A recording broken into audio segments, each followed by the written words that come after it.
Hey. Oh, hello. Oh, it's me. Hi. Wow. I got overcome with just a big old smile when I say hi to you guys. How's it going? I miss you all. You sound sick? No, that's just what happens when your voice gets killed from going to nonstop parties for like a full week. Ugh, God, it's so hard being a streamer. Oh, I have to go drink with my friends. Oh no. Oh, all the hard work.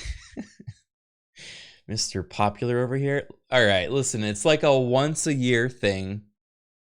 It's like take all of your social interactions for a full year and jam pack it into one weekend, and then that's kind of what this last weekend was. I'm shocked that I'm even able to form sentences right now, but I'm gonna try to tell as many stories from the trip while I can, while my brain is still mush, and then starting tomorrow we can pick back up on some like more regular scheduled gaming content, right? And it'll be great. All these subs, oh my god, everyone's coming back. Look at all this. Devil, your mom, thank you for the 7 months. Lawless Princess, thank you for the 32. Zamot, thank you for the 14. Carlos the Person, thank you for the 21.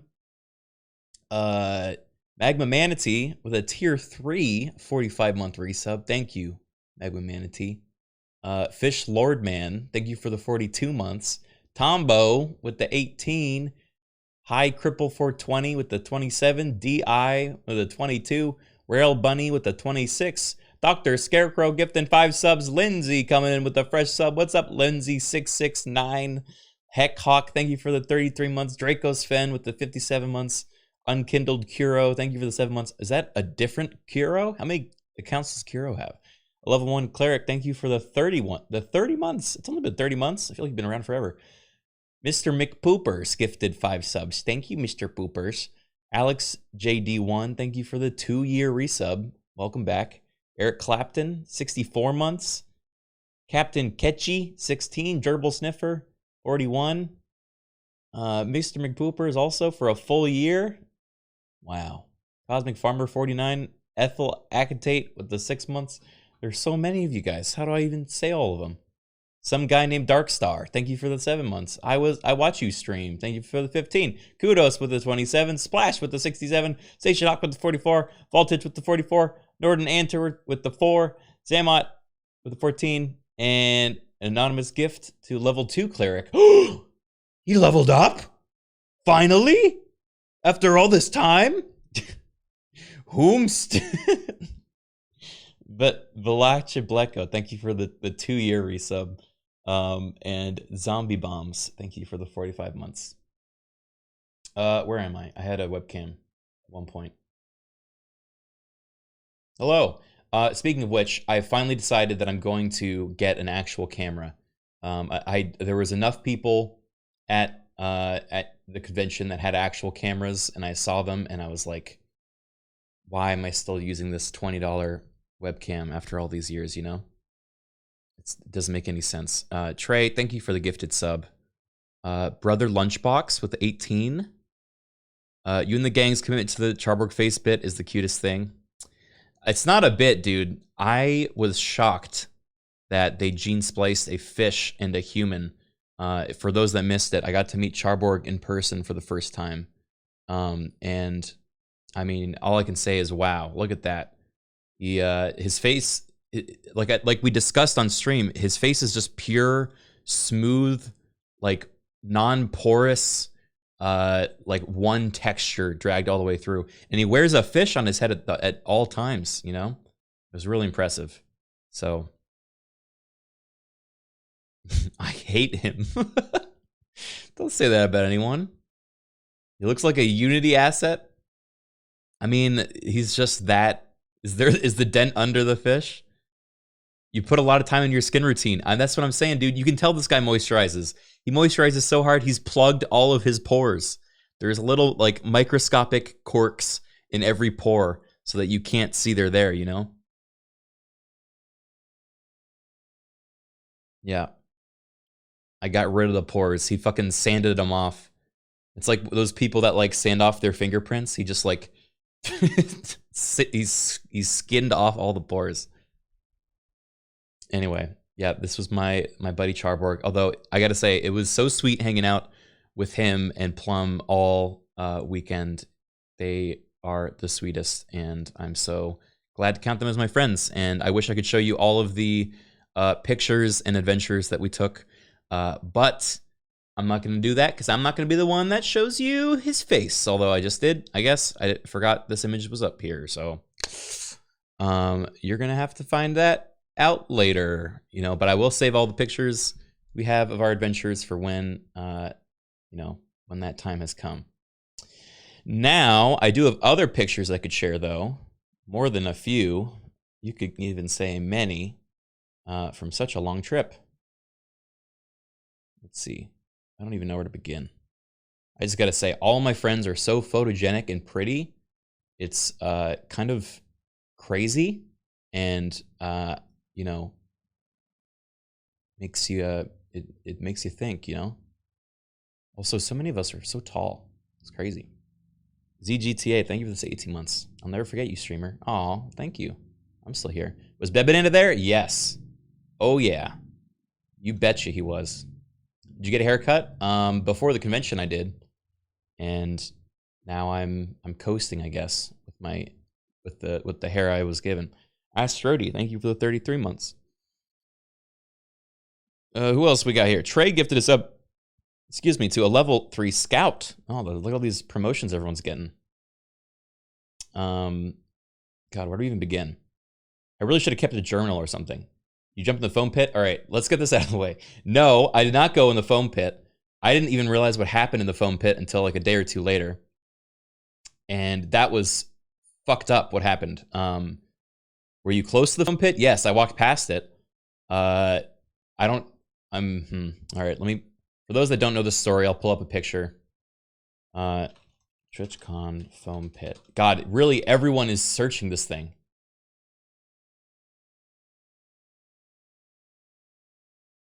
Dude. This was so sketchy. And I don't know what's going to happen. You could have died.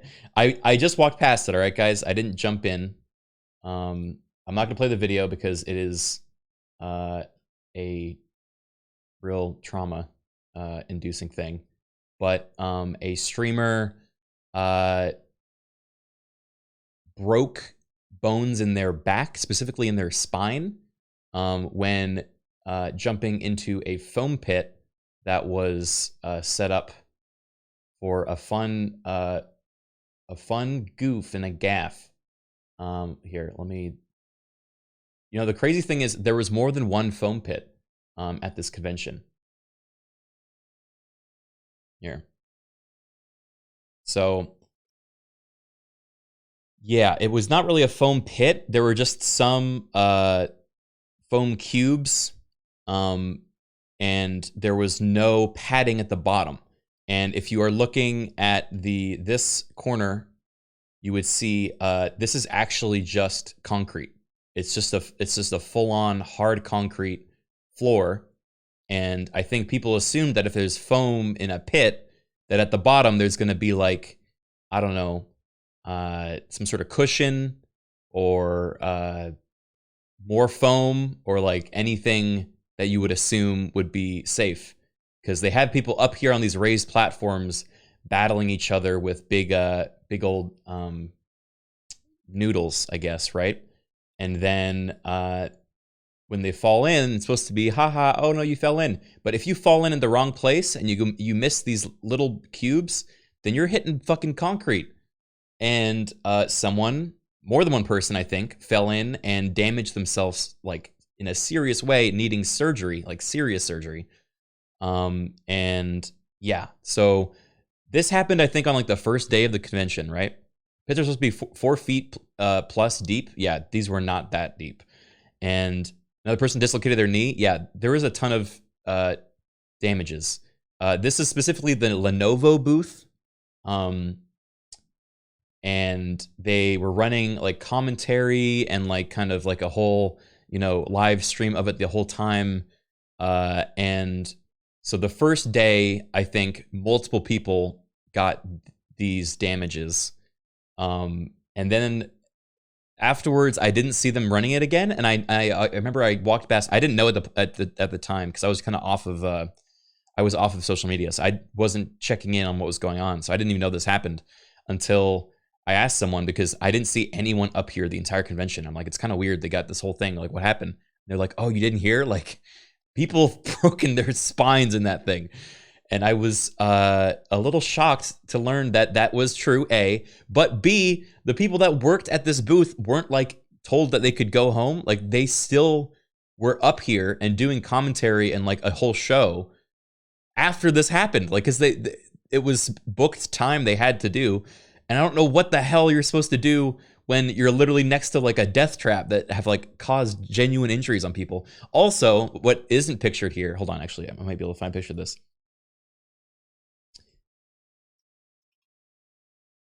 I should have took a picture. I didn't realize when I walked past it. So the Lenovo one got all of the attention because that's where people got injured. But directly behind it, there was a Wendy's foam booth doing the same thing. They had the same exact fucking foam pit. You stand on these rollers and you knock each other in, except they had not even nicely cut out little foam thingies. If you look, these were like frayed and they were kind of scuffed. They were even thinner. The foam pit was definitely smaller. And the craziest thing was we walked past the Lenovo's foam pit that was shut down, and this one was still going. People were still getting up there. Maybe they added the helmets and thinking that would do something, but they were still running this after the incident had happened in the Lenovo one. And it's not even on the other side of the con. The Lenovo one is right here. It's right past this. I walked from here to here. It took me 10 seconds, and they were both foam pits right here and here. You could hear the screams of the people that broke their back over here from the Wendy's one. Yeah, so I did not go in the foam pits, no. I was spared, but anyone looking at it could tell that it was yeah, I know, I walked past both of them, and I lived to tell the tale. Maybe it was safer over there at the Wendy's one. This one was smaller than the Lenovo one. And, I mean, maybe if there's this carpet, okay, so maybe you can make that case because there's a carpet here. So, you know, that's not gonna hurt as bad as hard concrete. But yeah, the Lenovo one was just, I don't know how that got cleared, but I'm sure there's a lawsuit pending somewhere, because that would be me if I was them. I would definitely be getting that money. Anyway, that was the sad part of the convention that I only heard about from down the grapevine. I did not experience it myself. But now we can look at the fun pictures now, can't we? So here, let me pull up some music or something so it's not just me talking over a quiet background.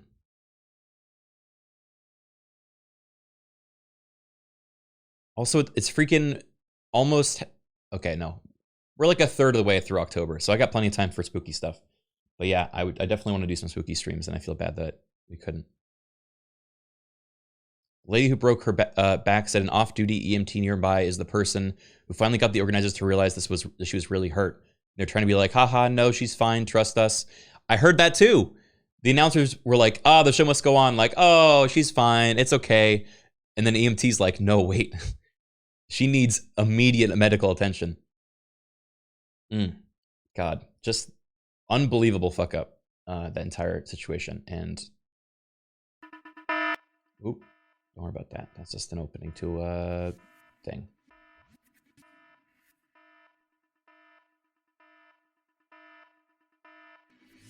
Or yeah, in the clip, they were not taking it seriously even when she was calling for help.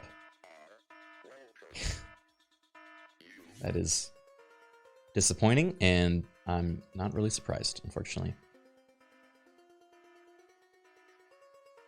I didn't watch the clip because I am a little worried that it's going to be really spooky, and I don't really want to watch that, especially because I had spine surgery when I was younger.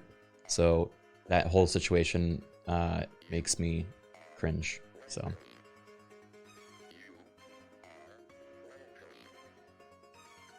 All right, let me start with pictures that I took.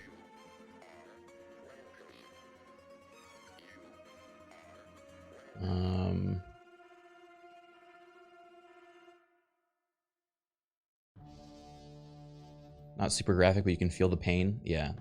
I'm cool not feeling pain. That's kind of my thing. I kind of like not feeling pain. Be sure to not accidentally face reveal my dad. Oh no, don't worry. I'm very careful. I will be very careful.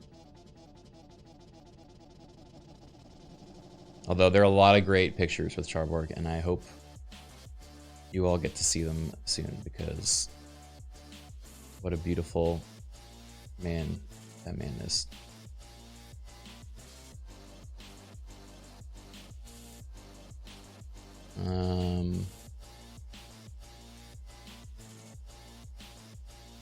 Hi Daisy. The rat is back. I am. I'm back and with a vengeance. I desire war. I've had enough fun with my friends. Oh, I can start with this picture.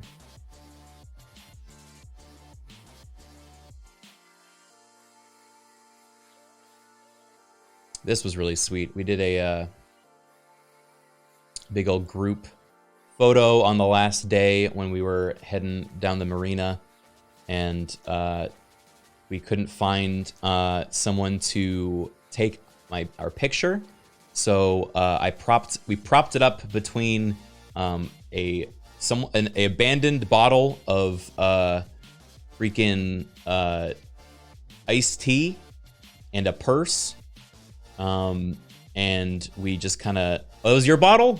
Lauren, I didn't know it was your bottle. I just thought we found that on the ground. Well, thank you so much for dedicating your bottle. It made for a great photo. We set it on a timer. Who's on the left? We got Sci-Fry, we got Lisa, we got Plum, we got Lauren, Charborg behind that face. We got Lawman, we got Lena, we got Bed, and then this guy. Trey, thank you for gifting sub to Lauren. Yeah, that was it was a lot of fun. We tried a bunch of different poses, but this is one of the cool ones. Why is Bed hot? Bed is very hot. I took a bunch of pictures with Bed. We were trying to get photos of Bed. We were like leaning into like the cute boy Bed angle. Take a look at this. So we had Lawman was taking photos. I was taking photos of Lawman taking photos. He was really just kind of, look at this. He was working it, man. He was working it. The fucking flower. Yeah, dude. What is he thinking? What's going on in that brain? What a dreamboat. Oh, no, he was about to eat that flower. Yeah, that was his food for the night. It wasn't a cute thing, actually. It was like, he scarfed that thing down. You could see. He was very hungry. What else we got?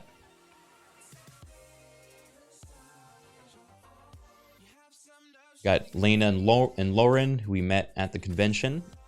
She was really sweet. And can't show those. These are some of my favorite pictures. My buddies, Lawman and Bed. I'm the type that like won't tell them when I'm taking the picture. So this is them being like, you gotta let us know when you're taking it. And I just kept taking them, and I tried making them laugh. Oh, perfect timing. Hey, Lawman. Oh, I miss you, buddy. Hi, everybody. You're about to hear the same stories all over again because I am now doing my retellings. 81 fucking years. Look at this guy. 81 years of sub, dude. It's been crazy. We had so much reminiscing time over this trip, and I'm so happy we could go on it together. I love those stories. Yeah, you get to hear. I was around for almost all the things that I'm sure Lawman talked about. I think the first half of the trip, I was busy doing some other stuff, which I have a few news stories from that, but in general, we were all doing the same thing at the same time, you know? Hey, Al, bro, what's up, dude? Thank you for 32 months, buddy. How's my little pumper doing? How's my pumper doing? And Bobber's here. Bobber, I got a nice picture of you in this folder coming up. Yeah, so on the left, we got Lawman. On the right, we got Bed. Yeah, there's a whole collection of these, dude. I was making them laugh. Here, look at all the freaking joy in those hearts, man.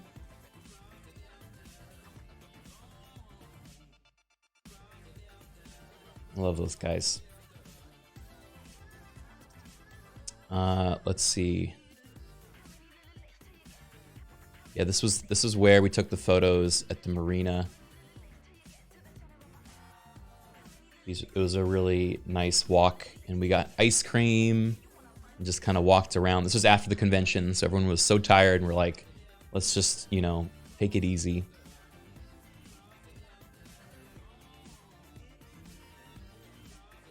Before that, we were chilling at Charborg and Plum's Airbnb, and these hooligans were hanging out on the fire escape, and it was really scary. So I took this picture because I didn't know what they were doing. It looks like they're gonna break in. Yeah, really spooky stuff. This was our last like lunch all together. We went to a really cool cafe. I realize I'm working in like reverse, which is probably not the right way to tell these stories, but this is the order that photos are in. These were so good, dude. We had like a delicious fucking lunch. That was very... Ed and I got fancy drip coffee, where, what is it? It's called Cafe 21, and we basically ordered a fancy drip coffee, and we like had to let it steep for so long. Want to meet up at Cafe 21 tomorrow, bro? Dude, Lawman was like, Lawman organized this Cafe 21 trip, and we were like, I didn't get to go yet, so I was really excited. So I got there a bit early. Bed and I both arrived like 10, 15 minutes before everyone else was supposed to arrive. And we're like, oh, it's okay, we'll just get a table and make sure we can fit everyone. And so we sit down, and 45 minutes goes by. And everyone arrives 45 minutes later than when we thought they were gonna arrive. But that was fine. The poor waiters kept walking by, and like, we're like, our friends are real, we promise. Our friends are on the way. They're gonna be here soon. We ordered like this really elaborate like drip coffee that we had to like, we pressed ourselves, and it had all the spices in them. And so we were like having this drip coffee, just the two of us on this giant table. And but then everyone did show up eventually. And the waiters were like, oh, okay, fine, these freaking weirdos. Yeah, it was a big table for two. The night before that, dying of heat the whole time. Hey, it's okay, dude, it was hot, and we walked a lot, Sci-Fry. There was a lot of walking this entire trip, man. This was the second time I arrived 30 minutes early and got a table. The waitress just looked at me and smiled because she knew I was in trouble. Yeah, Bet, the last time you went to the same cafe, you went here twice. You arrived 30 minutes early and no one else showed up, right? So they just, you're just trouble, man. He's just a real troublemaker. I'm working backwards through these pictures. We have the party we went to the night before this. This was double check. This is clean. Yeah, so this we went to like an Airbnb someone had out in like 30 minutes outside of town, which was super cool. It felt like a VR chat world, man. There was like this pool with a hot tub, and there was like sprinklers going off. Everyone was inside playing either like, you know, beer pong or pool or something, drinking drinks. My man Lawman was roaming around with a bottle of expensive rum, telling everyone that, you know, rum is the future and invest in rum now, and giving everyone a try, and it was freaking tasty. It was great, man. Yeah, there's he's a rum aficionado. He really is. He's the rum lord. He anyway, yeah, that's there's more to that. There's more to those stories. Is this good business? It is, man. We're gonna wait till later, and we'll probably revisit stories from this night after Charborg is comfortable.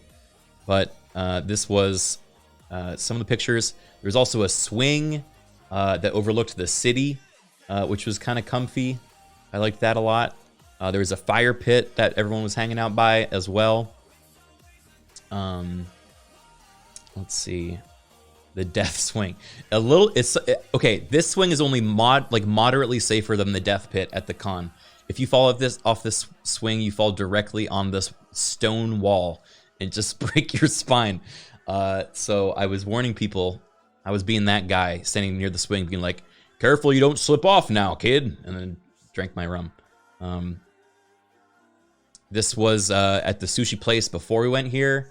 This is Lauren and Lena taking pictures of their dinner. They really loved that. And I like taking pictures of people taking pictures of stuff because I like candid photos. Foul out, thank you for the 22 months. The phone eats first, clap. Yo. Fry lurking in the corner. Yeah. So funny story about this dinner. I was also going dad mode here, making sure everyone knew where we were and that we got a big enough table. So this was right after the last day of the convention. So everyone was like going out and snapping up all of the different food places. And so we found this one a little bit farther away. It was sushi. It was going to be good. So we asked if they could support 12 people because that's how many people were probably going to come through. And they're like, all right. And so they give us this giant table and people are filtering in. Everyone's showing up. We put in our orders, feeling good. We only got one drink order in because they suddenly were so busy that they never came back to give us another one. But that was fine because like the food looked really good. Everyone starts getting their food. I think this was the first one that came in. They were like, oh, it's the best. I don't have sushi in this place ever. It got so loud. Oh yeah, they also turned up the volume in the place. Here, I'm gonna give you an accurate representation of how loud it was. So, thanks for coming, everyone. I hope you're having a good time. Yeah, we're just gonna have some sushi and sorry, what was that? I couldn't say something across the table. Yeah, so that was the entire volume, the entire time we were there, pretty much, until eventually we're like, you know what? We're all losing our voices. We have to tell them to stop. So we requested they turn it down. Yeah, it was like a club, pretty much. Anyway, this entire table of about like 12 people slowly start getting their food like one at a time. And even people that showed up late, like Lisa, General Sam came in to visit, who I actually hadn't gotten a chance to meet before, so that was kind of neat. They all show up late. They get their food. Meanwhile, I'm just kind of waiting back, smiling, like watching everyone enjoy themselves. Like this is fine. Like, you know, I put my order in first, but that's okay. Like, you know, we're not waiting for everyone because, you know, the sushi's fresh. So everyone should go ahead. Legit, I think an hour and a half went by.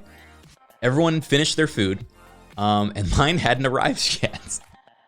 And so I'm starving, just like watching everyone like, all right, we should, you know, probably get going. Like we have a party, you know, we've got to go to. And I'm just like, I'm just feeling like my entire body's like, I'm so hungry. I'm like falling within myself. And finally my food arrives and Bobber was sitting on the other end of the table. And he was like, don't worry, I put something in so you're not the last one to get your food. And I just look at him and I lose it. I'm like, what? We don't have to wait all over again for someone else's food. I just want to eat this. I want to leave this place right now. And he was like, okay, I can take it to go. It's all right, man. It's whatever. I'm like, all of my hunger just came spilling out into this like moment of like panic that I have to be sitting here waiting even a moment longer than I had to. But we're trying to do a solid. Yeah, no, that was so funny. All right, I'm glad you think so. I didn't mean to snap at you, dude. I was in hungry and like I was just hangry, you know. But it worked out. I went, I paid my side. They took my order off because they're like, it took way too long. We apologize. I then went and got changed and got ready for the party. So, you know, no loss there. Let's see, what else? What else? I'm going through pictures first, and then I'll try to fill in the blanks from stories that didn't have pictures associated with them. But now we got pictures from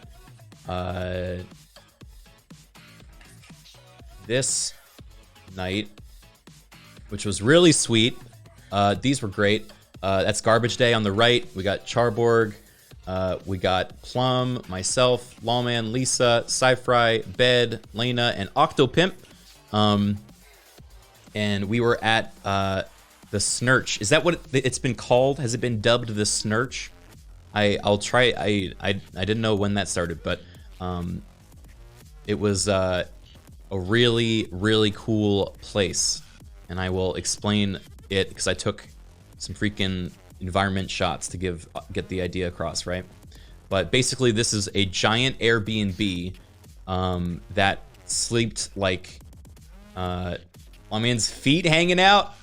Yo, don't be looking at that. Oh my god, I should have blurred that. I didn't know his feet were hanging out. Law man, my god, please don't look at that. The dogs for free. But I got to meet a bunch of my VR chat friends at this place, including Notorious Norman. You guys may know Norman from both Neon Divide and from the VR streams. He's the one who talks like this, you know, Norman. Oh, that guy, I love that guy. No, he's what a grand friend. Look at his jacket too, dude. It's sequined. He had a sequined jacket and like a freaking gold medallion. That's my lawyer. Yeah, he was styling. And so he actually, and some of the other VR chat people arranged a party bus this night. So there was a party bus that took us from their Airbnb around all of the San Diego, like, you know, nightlife district. And we would get off the party bus, we'd show up in a new place, we'd drink a little bit, we'd get back on the party bus, go back to the next place. There was like a stripper pole in the party bus that may have gotten some use.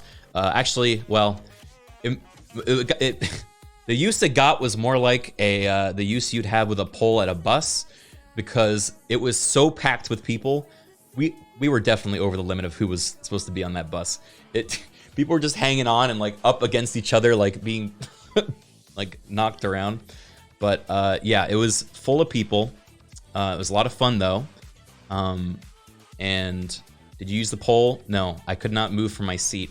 As I was one of the taller gentlemen in the space, there weren't a whole lot of places to move, so I would try to get stuck. People got trapped in the bathroom too. Is that what happened? Because there were so many people outside, they went to the bathroom and they couldn't leave again. Lawman said 25 people randomly came on the bus at some point. Like random people? Criken tickled me on the party bus. Charborg. Is that true? Because that sounds like something I would do, but I don't remember doing it. I may have tickled you after the bus. Was that actually true? I am a tickler. These freaking these fingies, dude. Once they find a crevice, they're just gonna work their magic, man. You're gonna start. Did you headbutt him? Held me hostage and tickled me. I was having to hang out of the bar to not fall on people, and he was tickling me. Oh, guess so. You not say it like that? What do you mean? He's a menace. Held hostage at tickle point. He's just a little tickle monster. Anyway, after the this party, we get back to the Criken gets tickly when he's drunk. It's true. I get a lot of things, but tickly's definitely one of them. We got back to their Airbnb, which was set up at a basically a renovated church. It's insane. It was basically like a steeple that had been torn down at some point and then built into a like massive like Airbnb that can support a ton of people sleeping there in bunk beds. And then in the front, there's like a patio with beer pong and like, you know, a barbecue and like a bunch of other stuff. The Snurch Church. Yeah. And this is kind of where we ended up all 3 nights. We kept coming back here. Did you meet Tectone? I did. Yeah, he was really sweet. I'm glad I got to talk to Tectone one-on-one a little bit. We played beer pong with Tectone on the first night, actually. It was Lawman and Tectone, I think, versus me and Plum. And I am embarrassed to say that I didn't get a single cup in when I played, and it was incredibly bad. It was so bad that I literally had a dream. I just remembered this. I had a dream tonight, like last night. I dreamt about beer pong. I think because I missed so many. I dreamt that I only sunk every ball from then on, and I did like some insane trick shots, and everyone's like, this guy's amazing at beer pong. I literally had a copium dream that tried to like reset and like kind of train myself to have a different memory of this trip. Ugh, what an embarrassment. That's kind of sad. Oh no, it's very sad. Nothing kind of about it, dude. It was very sad. And everyone was grilling me. Oh, it was horrible. Fucking like Novaru and Lena were on the side, and Novaru was like, I believe Criken's team will win. Like, he went to college, he knows how to play beer pong. And I just kept missing, and she was like, well, that's the last time I believe in him, or something like that. And I'm just like, I'm just like falling into my chair. Lawman and Tectone were too good. Yeah, they were on fire, and Tectone was carrying super hard. Yeah, it was painful, but it was fun. And I decided, actually, this is a fun full circle. So that was the first night. The last night there was a party here, was the big night of a party. And let me just give you like, let me see, we'll get a picture. Yeah. Yeah, you know, you always gotta do a chartboard check before sharing. But this was kind of the scale of the party, just like people everywhere. It's real comfy, string lights, you know, solo cups, freaking a grill in the back, people inside dancing and sleeping and everything in between. Yeah, it was a great energy at these places.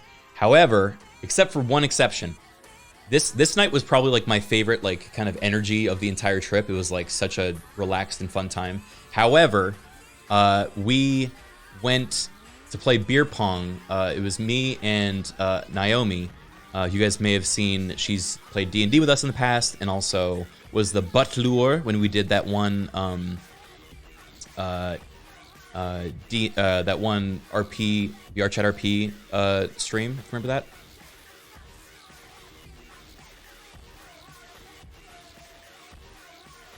Yes. The butler, like taking you in to, you know, get drinks and stuff. Or no, to take you to the bathroom. Yeah, anyway, so Naomi and I went to play beer pong, and we showed up this table. No one was playing at it. But as soon as they saw us walk up, 2 people that were like sitting by the side were like, yo, you wanna play some pong? And we were like, oh yeah, sure, okay. Like, we were just gonna like do like one-on-one, but you know, sure, we'll play with you guys. I'd never met these people before, and they were like okay, sweet. What rules are playing? Like classic or, you know, like new age? And I'm like, huh? and right away, yeah, sharks, dude, they were like, it's immediately obvious. And I was like, I don't really care, you know, whatever you guys want. And they're like, okay, all right, sick. You know, line it up. 3, 2, 1, go. And then threw it, you know, sunk it right away. And they're like, nice. All right, we go first. And they like, they got the balls. And right away, I like looked to her and I'm like, uh-oh. I don't know about this. This looks I'm a little concerned. And then right away, they just like fucking sinking them left and right, just getting them over and over. They're like, you know, one of them will ask me something and the other one like bounces it in, and then each time they like celebrate and fucking like, yeah, like, you know, we got these guys. And I'm just like, okay, this is gonna be bad. They get like the first, you know, 3 cups here or whatever. And the guy's like, we play an island, right? And I'm like, yeah, and then he like throws it while I'm answering, and it sinks in this like, you know, front one. And so when you play island, right, if you sink the ball in the one that's not connected to any of the others and you call it ahead of time, then it's 3 drinks instead of 1. And so as I'm like answering him, he just throws it, gets it the first one, and he goes, island. And his partner's like, yo! And I just like look over to Naomi, and she's like, And I walk up, I take all of my cups, and I go, we would like to resign respectfully. I just like, I'm not gonna play the whole game with you guys. This was not fun. So I just like, straight up, you guys win, congrats. And they were like, oh my god, I'm so sorry. They're like, I didn't mean to like go too hard. I'm like, it's all right, we're just not on your level right now. We're not on your energy. You know, I hope you guys can find people that want to play. And they were like, yeah, all right, bro, sorry, bro. You know, it was great meeting you. And then like we turned back a second later and they were playing with their other sweaty friends and they're just like going back at it. So they found their people by the end of the night. But yeah, that was embarrassing, man. Two beer pong nights in a row, and I completely whiffed it on both of them. Actual side quest, yeah. All right, let's see what other pictures. This was where the post beer pong night went. This is the same venue, by the way, as that like beer pong and like the grill and everything. There was this beach randomly next to it with giant Connect 4 and like, you know, hammocks. And so we would just like come here when we were tired and just like sit on this like fake beach in the middle of like downtown San Diego, and just, you know, chill and talk. And that was a ton of fun. It was really comfy. Did you play Connect 4? I didn't. I should have. I really should have. This is a crazy Airbnb. It was the coolest Airbnb I've seen for like, you know, a group at a convention. It was nuts. Were there Connect 4 sharks? No, thankfully. Thankfully not.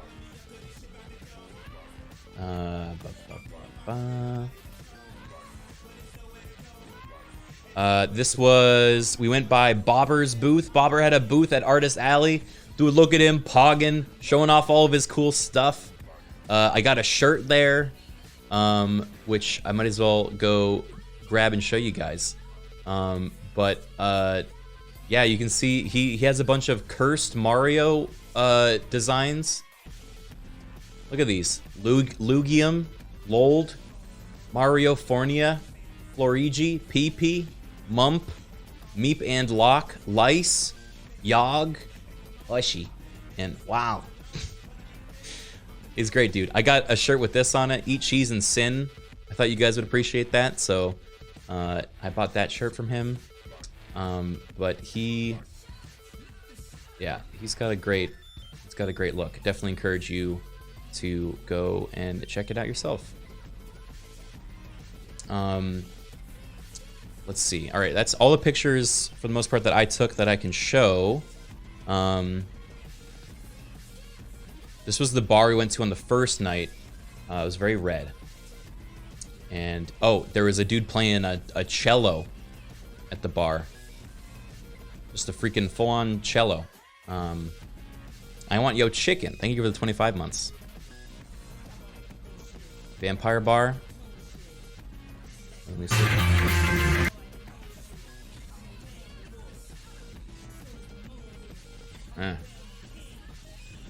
Trying to find a way to show this.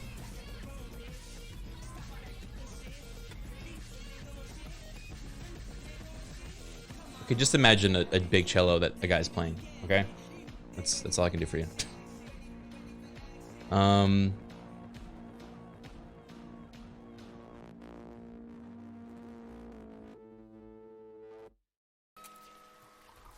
Then there's pictures other people took.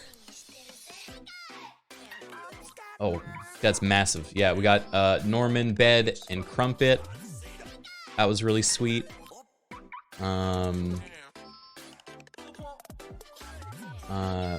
We got...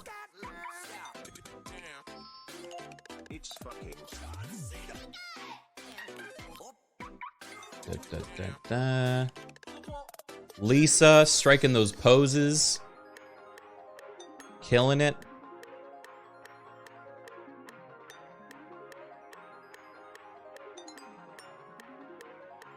The big man, lawman, looking out on the horizon. Planning for the future. Man, Bed really likes the crooked angles, man. These are all his pictures.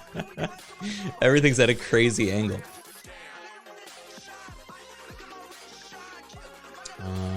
bum, bum, bum.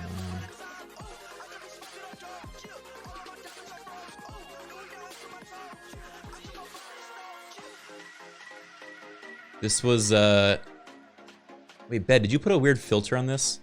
Dude, Bed kept going around fucking putting Snapchat filters on people. Look at this fucking maniac, man.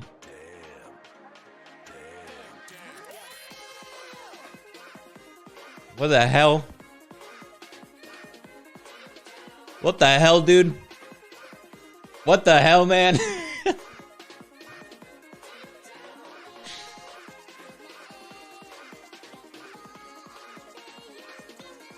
So we were all like drunk. I convinced you that you actually did that. Yeah, see, that's what I was about to say. We were all drunk or high or both. And so he would take a picture and be like, yo, look what I just caught you doing. And he'd show me this and I'd be like, huh? When did I do that? I watched Bed take a pic and then convince you it was beautiful. Bed's on another level when it comes to I guess gaslighting. He's an actual menace. He runs psyops on people, dude. You gotta be aware. A social engineer, exactly. Oh, this actually, wow, Bed took a picture. This was moments before the incident where Naomi and I went and did the beer pong and got completely destroyed by those people. And I think the filter is trying to add a tongue. God, it looks like a dog.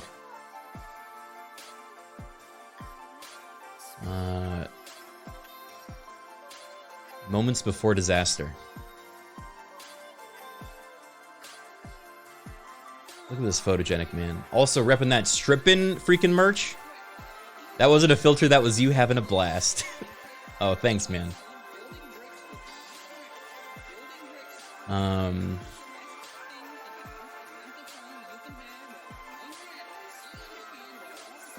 There's some videos that are kind of hard to show.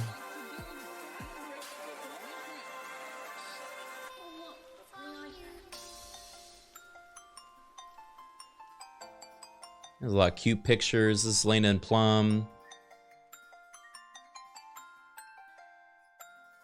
This is Plum and Lisa. I think they're going for like a conniving thing. This is giving me like freaking Addams Family vibes. What are they plotting, dude?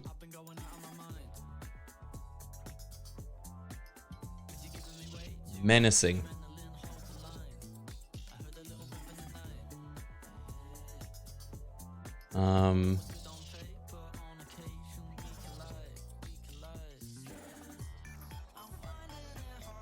Sorry, I'm just scrolling through trying to find photos that can be shown.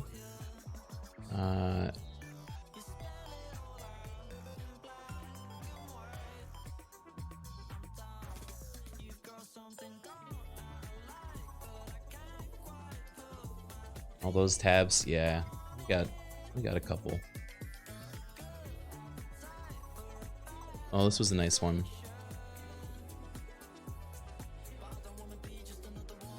I'm sorry, it's the wrong way. This was Uzu on the left with Nova, Lawman, Lena, Bed, and me on a Polaroid.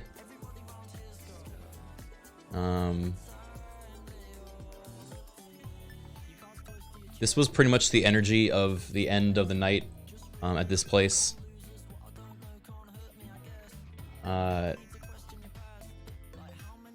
I guess someone played Connect 4. Literally VR chat. It really felt like VR chat, man. It was very surreal to be in VR chat with people from VR chat, but with our flesh bodies, you know.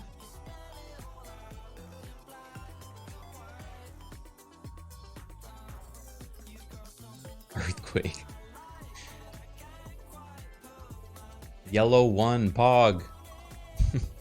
They won quick too. Red really didn't put up much of a fight, did they?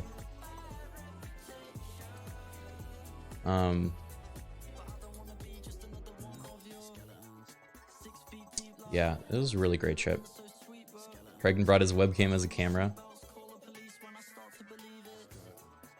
All right, so let's see. What stories do I have that were not captured on photo that I can talk about? Tell me about the golf thing? I did not. I have pictures from the golf thing that I did not share. Let me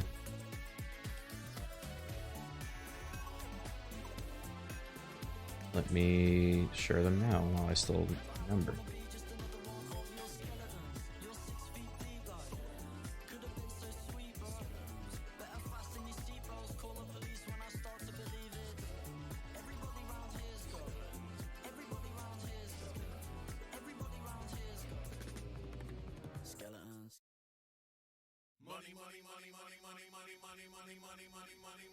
So I was randomly invited to a golf event,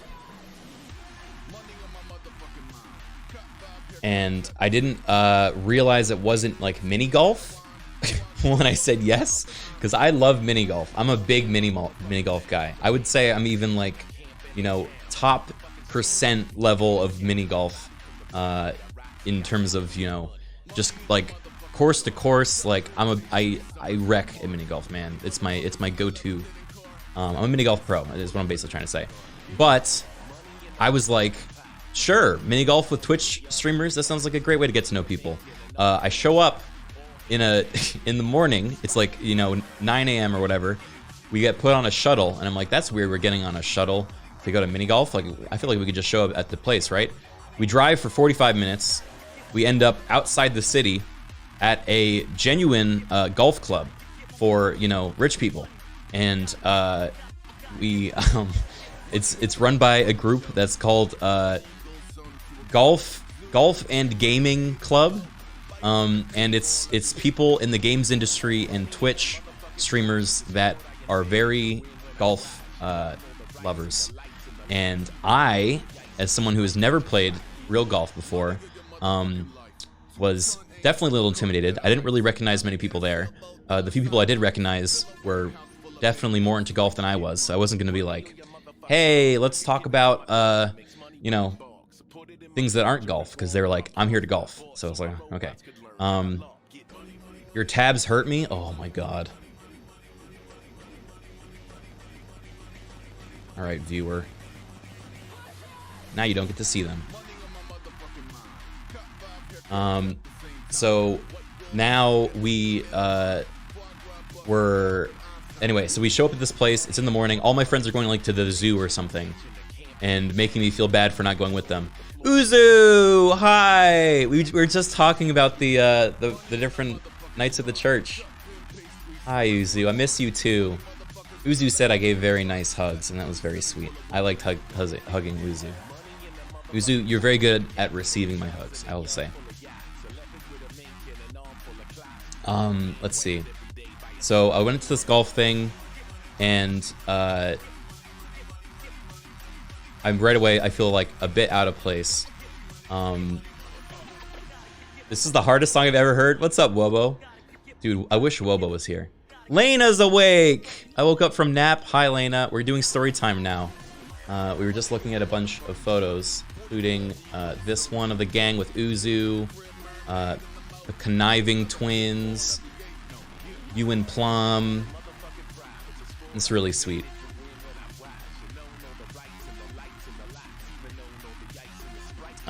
Let's see. Oh, I just uploaded these to me.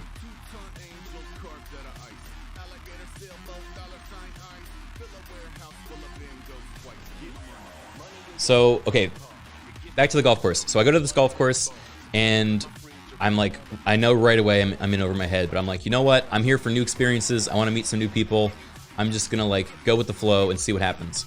So right away, but also I'm told that I need to be back in San Diego by like 6 p.m. to go on the purple carpet for a purple carpet interview, because Twitch was hosting the partner party and doing interviews with partners on the, you know, their purple carpet, where like you would come in and you'd like talk about I don't know, just the fact that you're excited for TwitchCon, right? So I was like supposed to be there for that, so I was like, okay, well I gotta get on a shuttle early to get to the purple carpet to take the this interview. So I tell this to like one of the organizers, and they were like, okay, so you just all you have to do is take the golf cart back when you need to go back, and you'll be fine. And they're like, let me see who you're paired with, and they go and they check, and everyone that was in my group to go golfing, like they send you out in groups to go to each of the holes, and my group, only half of us showed up. The rest just didn't show up. So I didn't have anyone in my golf cart. The guy next to me was a really sweet man named Pablo. He was great. And he had no one in his golf cart either. And so, hey, Kwasumi's here. Thank you for the sub. And so they didn't have anyone either. And the other two golf carts, like, I think were going to a different course. So it was just about to be me and Pablo. And then the organizer's like, all right, we'll try to find you some new people. So they set up another cart to go with us instead. We end up going, you know, and we go to, I wish I had any media from this. The first hole we go, okay, first of all, one of the sponsors of this event is like hard seltzer, right? Like a hard seltzer drink. The other one is Tito's vodka. So as you're going to these different AI image, I mean, we could try making AI images to try to describe this, but the sponsors of this event are all like alcohol, right? And so they give us a ton of alcohol, and then we load it all up in the cart, and we're like, all right, go forth and golf. But because the guy that was supposed to be there with me wasn't there, I had to drive my own golf cart. And one thing you guys might not remember, or you probably do remember, I don't have a driver's license. I don't really know how to drive a car. And so suddenly all of my my team was like, all right, time to go. And they just they cruise off to the hole. And if I don't stick with them, I will never find this hole. So I'm like, okay. I down my drink and I just start going. I hit the fucking gas and I'm just like around the corners. Actually, I'll say I was very careful because I didn't have a license. So I was like, you know what? I'm going to make sure I do not get in trouble, and I'm going to be very careful and drive slow. So I was way behind everyone. So they like all parked, and I was just like in the back trying to catch up. Did you flip it? No. I not only didn't flip it, I didn't have a single incident, and I fucking drove flawlessly. I had so much fun driving that cart. Probably my favorite thing the whole day was driving the cart and drinking. Not a good combination, I'd say, anywhere else, but with a golf cart, you know, there's not a whole lot that can go wrong, right? So, you know, I think I'm prepared to actually get my real license. So I now that I've driven a golf cart, I'm sure it's the same exact thing, right? Criken's strange, safe, not safe adventures. Yeah, it was definitely like, well, if you're not going to partner me with someone that will drive me around, then I will figure it out on my own. Glad driving the golf cart was more fun than golf. I mean, I feel like a lot of people that don't know how to play golf would say the same thing, right? Driving that little thing, taking those turns, fucking like sitting back, drinking your Tito's drink. It was a relaxing kind of energy. But anyway, so the first hole we get to, let me turn down the music a little bit.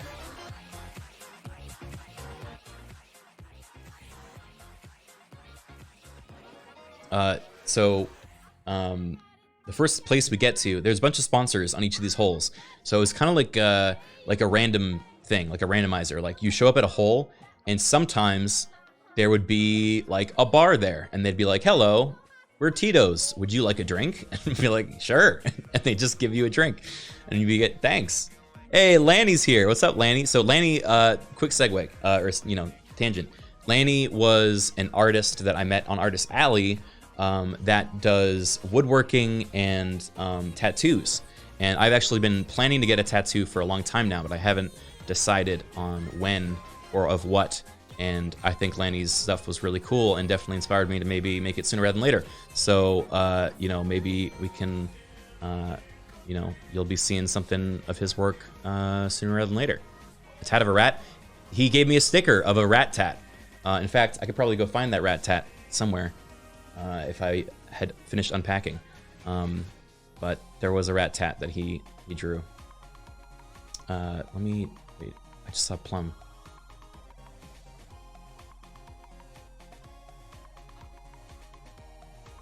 sure you are a VIP. Oh. Okay.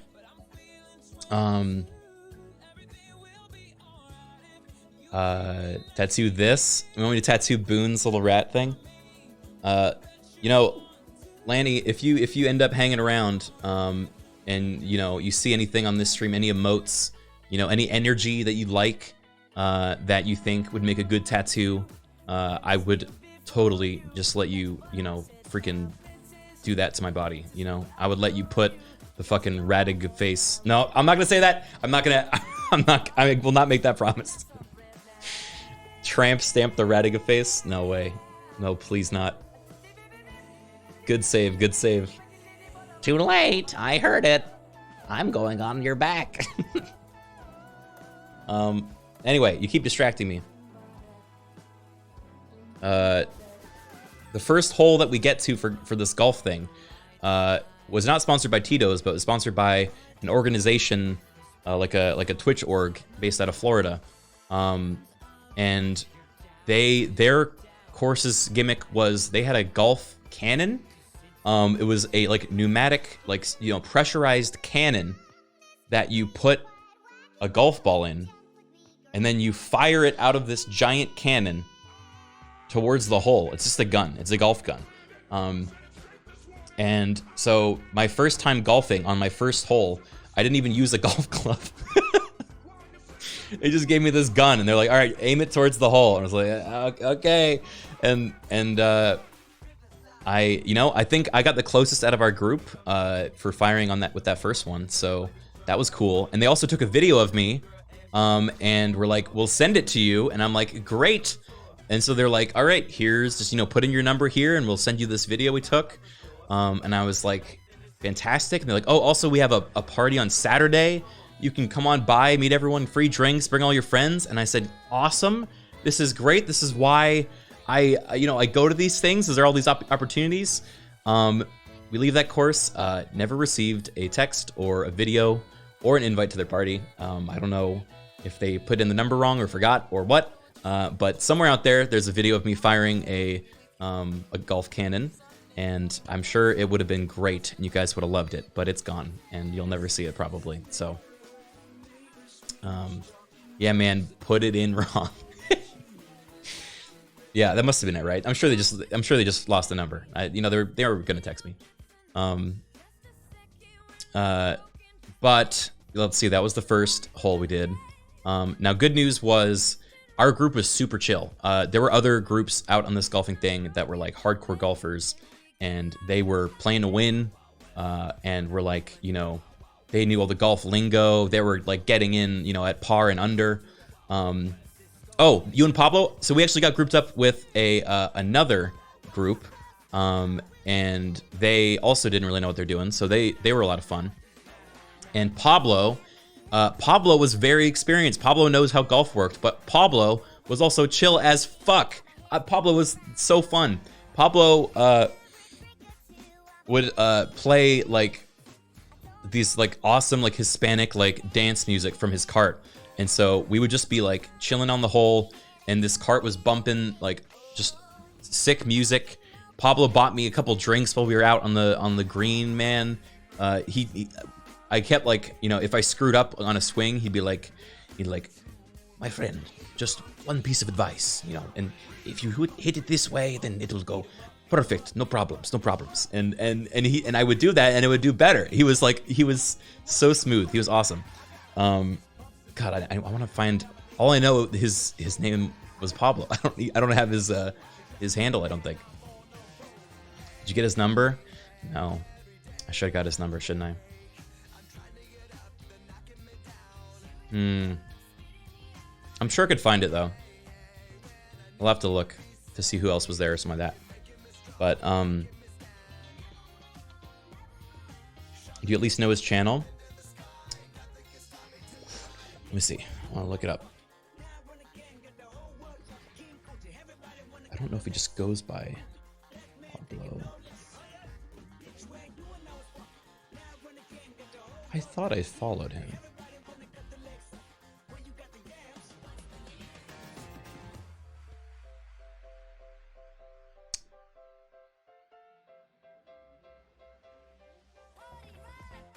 No.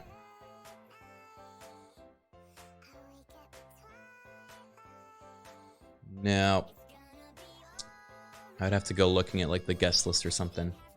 But we were also golfing with XO Ariel and another streamer who I think went by Dev? Shit. This was at the beginning of the trip before a lot of alcohol, so I missed some of the details, but yeah, he was great. Pablo a streamer too, or are you just golfing with random people? Yeah, no, he was a streamer. Hey, Kai's here. Kai, that's how you pronounce it, right? I met Kai at the Team Liquid party. Kai was a really sweet guy. Well, not was, still is, I assume. And he went up and introduced himself and said that he'd been watching my videos for a really long time, and he had just won the award. Like, there was a whole contest for Team Liquid that resulted in him getting signed and flown out for TwitchCon and a bunch of other stuff. K, like the letter? All right, K. So, yeah, he was like, you know, this was his freaking night, dude. It was like, this guy, he also just turned 21, so he was like legally able to drink at the Team Liquid party, you know, just got signed, like whole big thing. And yeah, we had a really nice talk there. It was really sweet. What is this, Kuro? I can sink one. This is the fan art of me trying to sink a beer pong ball. Thank you so much for this cursed art. I appreciate it. The dream I had last night about beer pong, the fever dream, was me sinking 3 balls in a row, and then eventually they're like, we don't have anything else for you to sink because you're so good at beer pong. Try sinking the candle. And I went, no problem. And I banked it off of the, like a freaking, like mantelpiece. And it rolled down the mantelpiece and landed in the candle holder and snuffed the candle out. And everyone went, oh! And that was my brain, like, petting my ego and being like, shh, the TwitchCon beer pong games never happened. It never happened.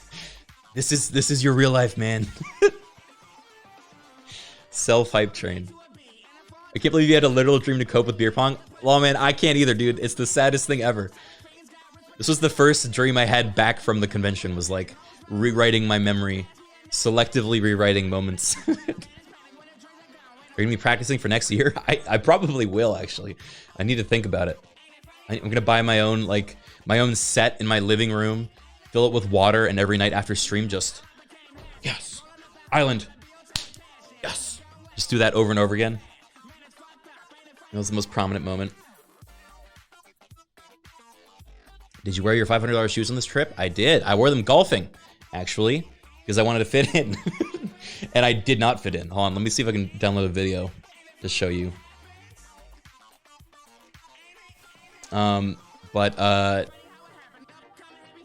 Also, oh, one of the other holes, so anyway, we were drinking and golfing.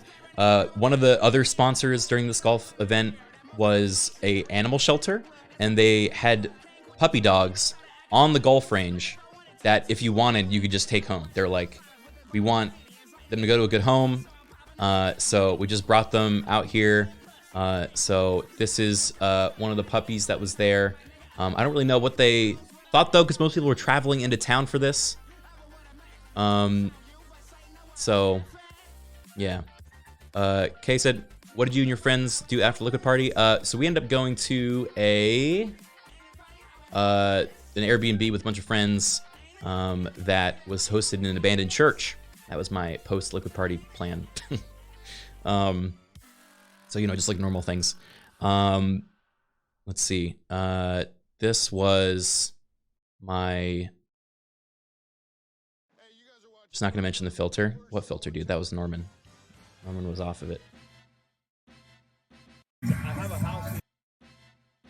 Oh, okay. In this clip, you're going to be able to hear Pablo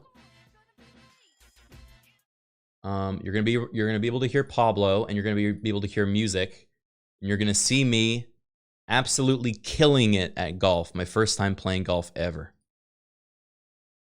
Like 10 minutes away. Okay, let me see what my friends do. So if you guys have your change of With the first one. I gotta go in the shower, man. Are you coming to the apartment right now? It's also raining. I'm hosting the after party,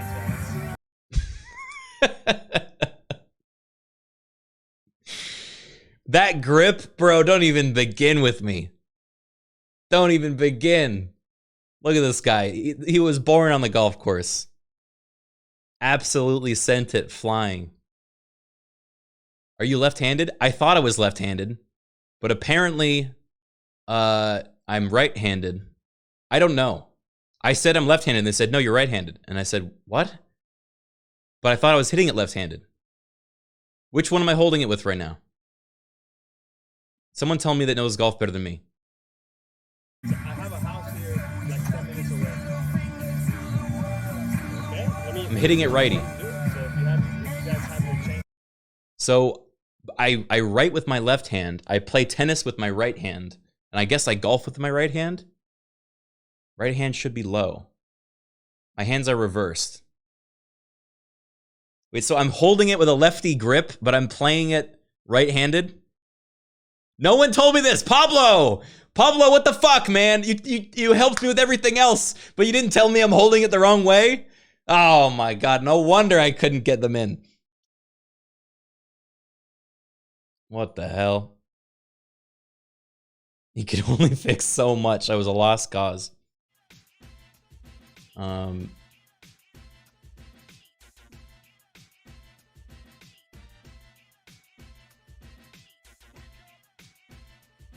But I'm gonna have a dream about this tonight too. Yeah, I'm gonna correct this in the dream. Did that feel unnatural for you? Bro, I was just drinking and driving around a golf course, and every once in a while I'd hit a ball, you know? That was the least important. The golfing was the least important part of the golfing trip for me.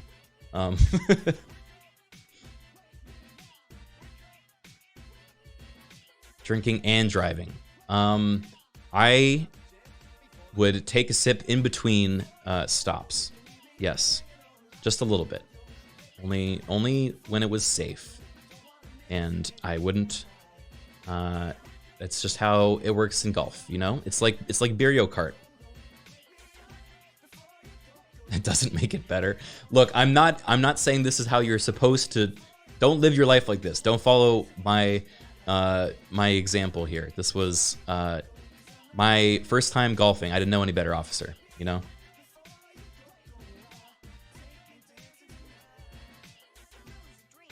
Let's see.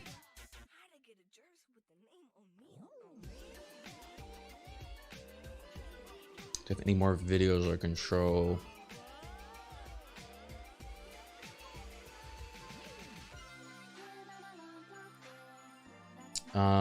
Anyway, yeah, so I do this, take a super long Uber back to the convention center for the partner party.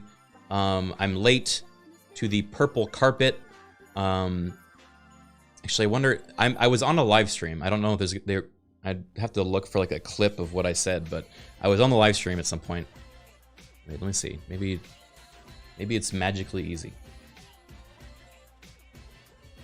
Twitch partner party interviews.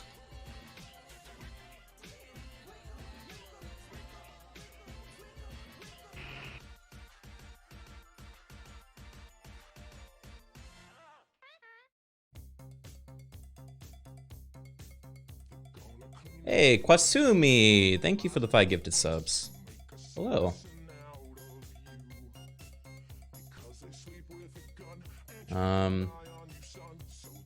Twitch partner. Purple carpet? Do they call it that? Interview? Ah. Nope, this is Streamy Awards.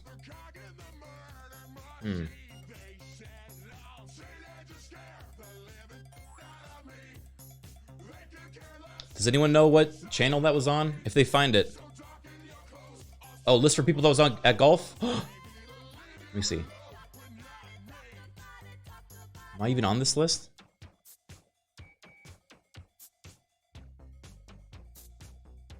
I'm not. I think these are actual... These were the actual people that knew what they were doing. Wait, I am? Where am I? Oh. There.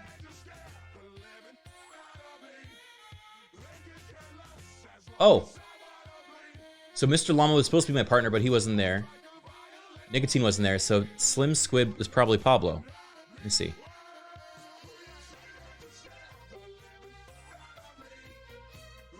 Yes!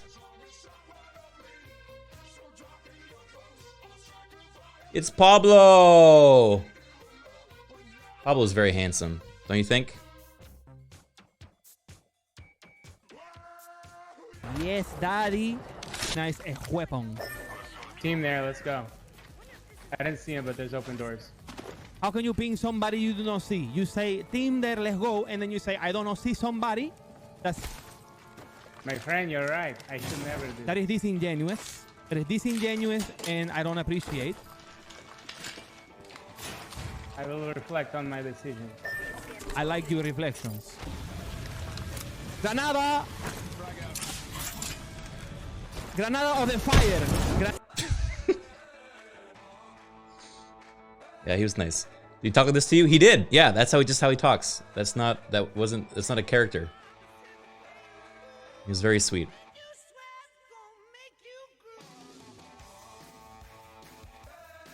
Yeah, he was very sweet. What's their Twitch again? Slim Squid, I think. Slim Squid. Yes.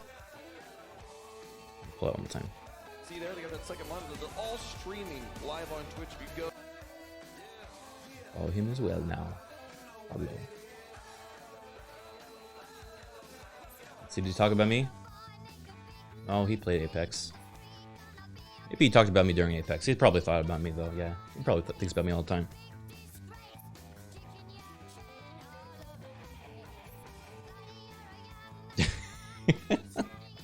That was a month-old VOD? Aw.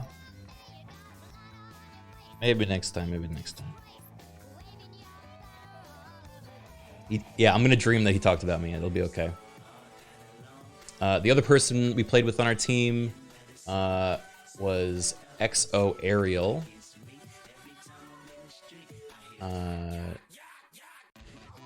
She was really nice. She was the one that recorded that video of me. This was her. We all got along. We took photos for each other. The other groups were like all freaking waiting for our team to get off the holes because we just kept taking selfies with each other. I mean, yeah, we were definitely the fun group, you know. It was a good time. Everyone was in cute golf gear, yeah, except for me. I looked like a drunk uncle. But you know, when would I not? So.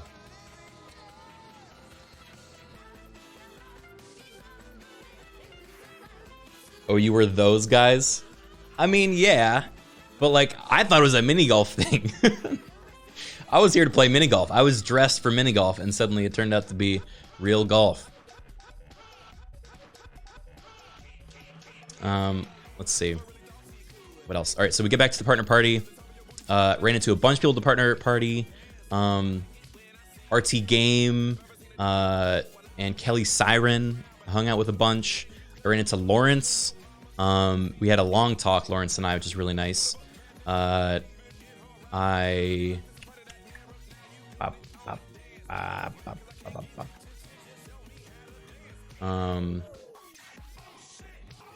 else? I had pasta. There was pasta there. And then it started raining right after I ate the pasta, which was good because everyone else got rainy pasta, but I got the normal pasta. Trying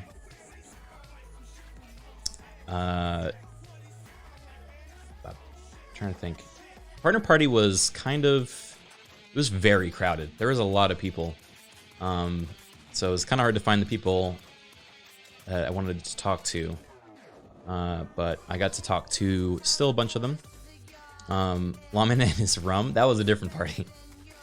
Did you catch Bruce too? Not during partner party, but I caught him later. Yeah. Actually, Bruce was doing.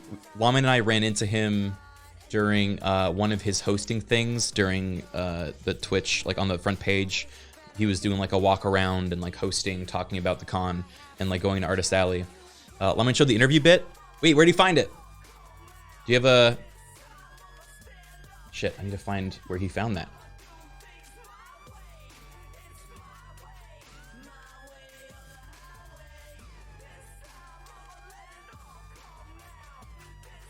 Found it on Twitch Gaming.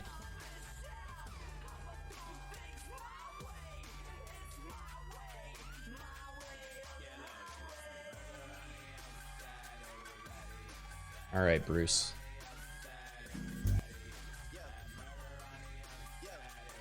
I'll find it.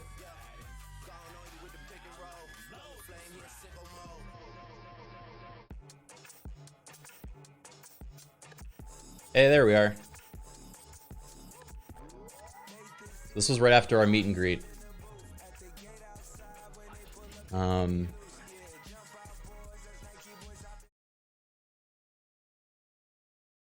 Which was really nice. I got to meet a lot of you guys.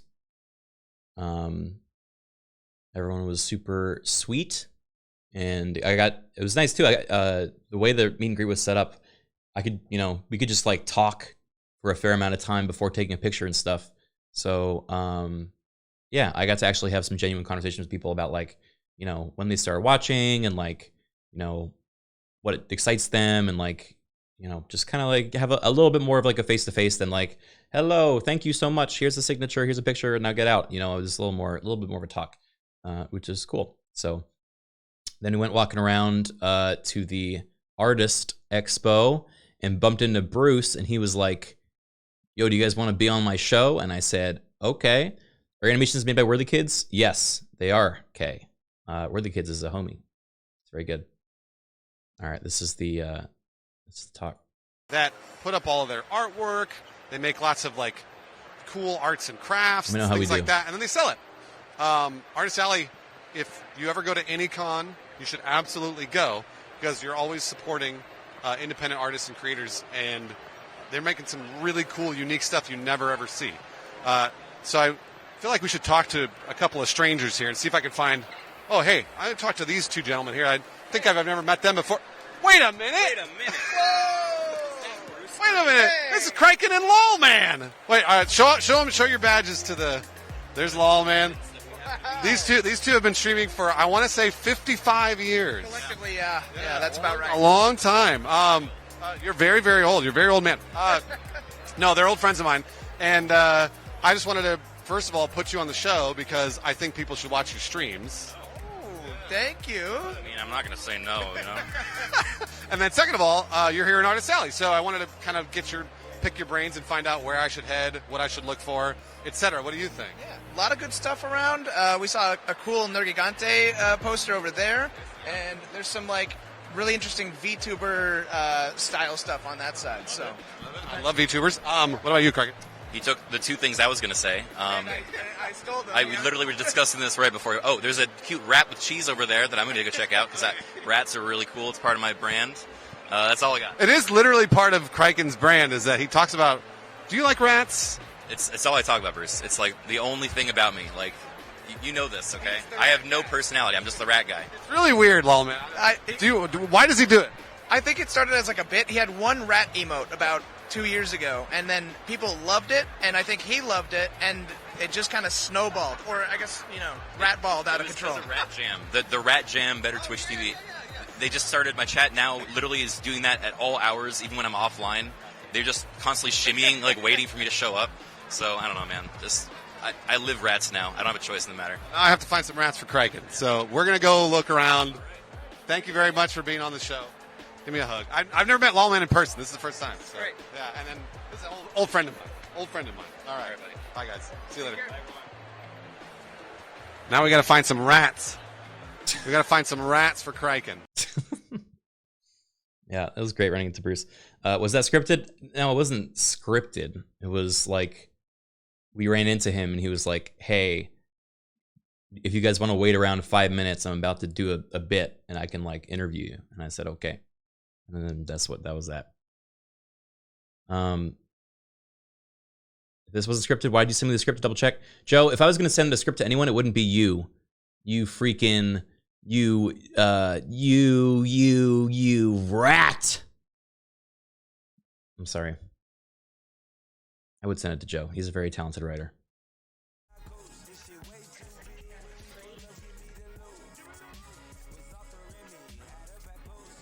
Anyway, what else can we talk about?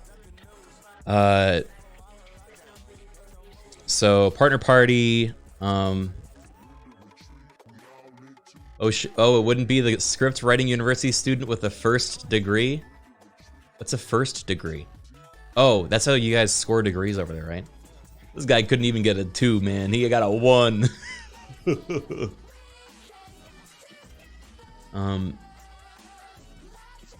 You take photos of the view from Liquid Party? I did. That was very cool. I did take those photos.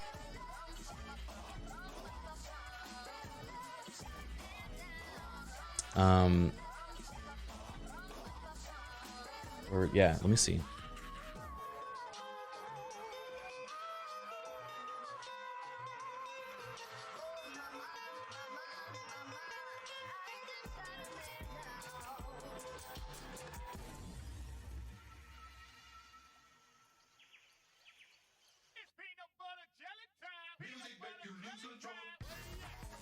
All right.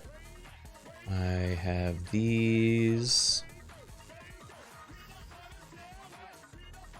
This was the view of Petco Park, where the main Twitch party happened with Megan the... Is it Megan Stallion or Megan the Stallion? I didn't actually go, but I watched it from up here. There was a party... Yeah, our party like overlooked the thing. Megan the Stallion, right. So I got to enjoy it without being actually in the crowd. But apparently some friends of mine... Oh, yeah, I got to meet a few of the Total War Warhammer devs that I had been talking to a lot over email, but hadn't like gotten a chance to have the face-to-face with, which is really neat. And they told us that they went to this and waited all like through the line to get in. Then one of their friends wasn't allowed to bring in like their tiny little satchel, so they had to walk all the way back to their hotel, drop off their bag, go all the way back, wait back in line to get in.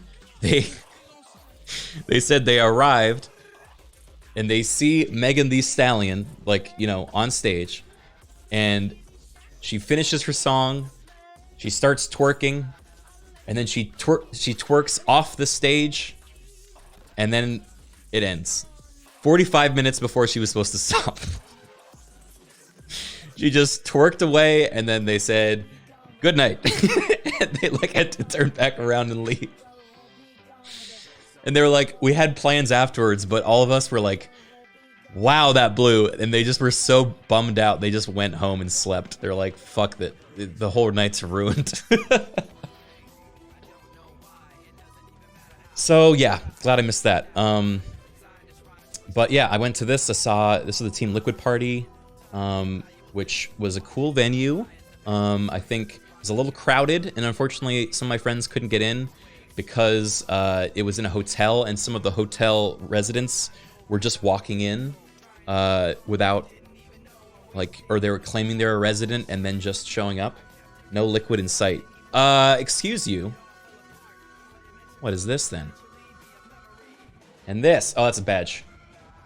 Well, shit. Got me there, Chief.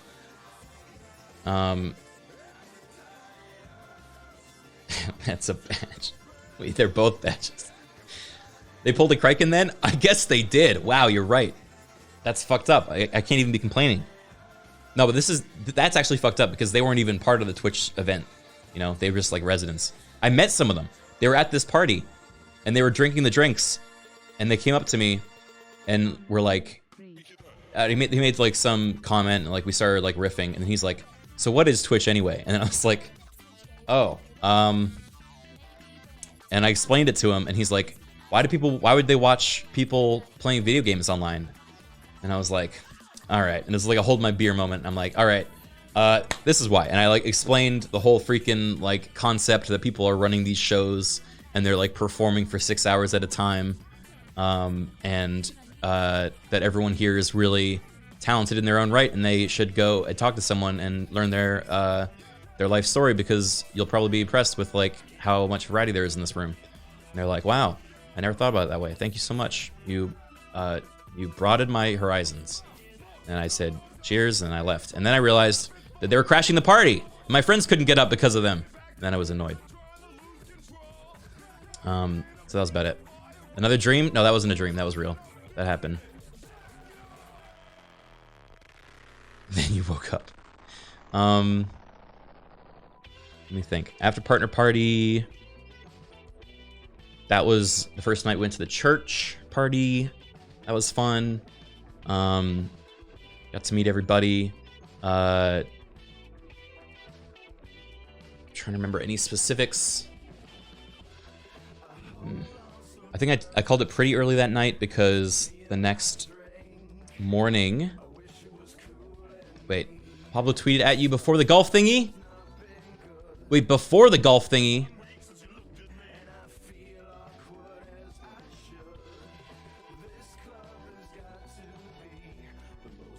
Oh my god, you're right. What's your beverage of choice for when we celebration the win? He didn't know how bad I was gonna be. Also, I'm the only one that showed up of the four of us. I mean, him and I were the only two that showed up.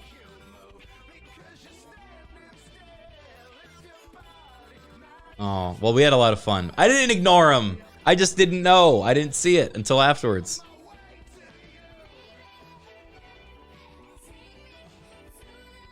He's a legend, though. Reply now. If I like it now, it's weird. Yeah, no, Pablo is very attractive. Yeah, definitely go give Pablo a follow. Let's see. What else? Check Twitter DMs. I sent you the photo we took. Okay.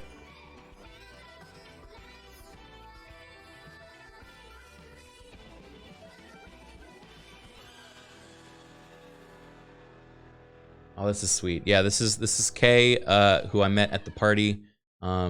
Who just, like I said, got he just turned 21 and just joined Team Liquid from winning a contest, and was flown out here for this, and it was really sweet.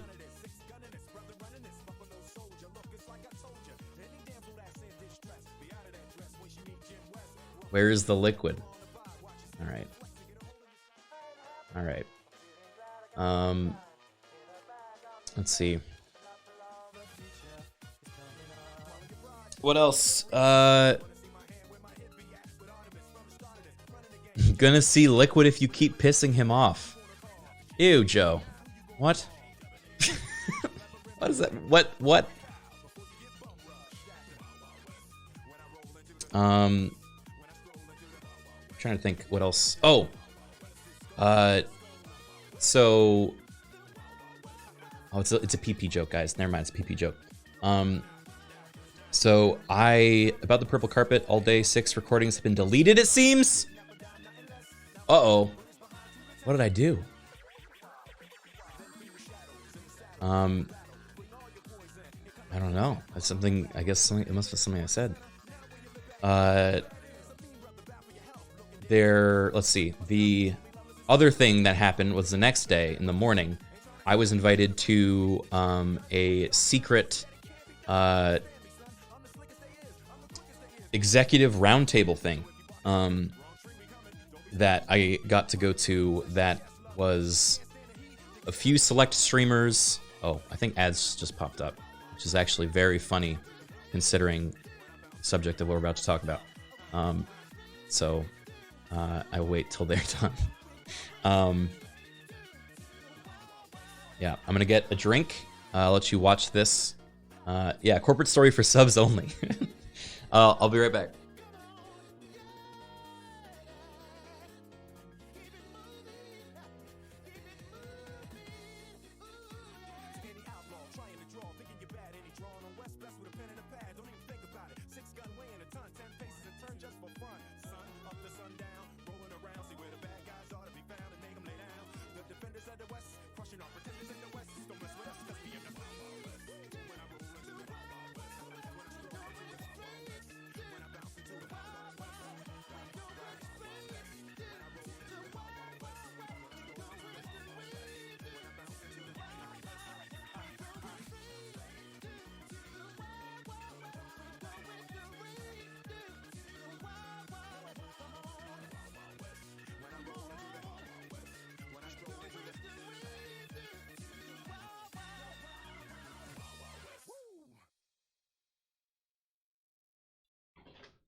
All right.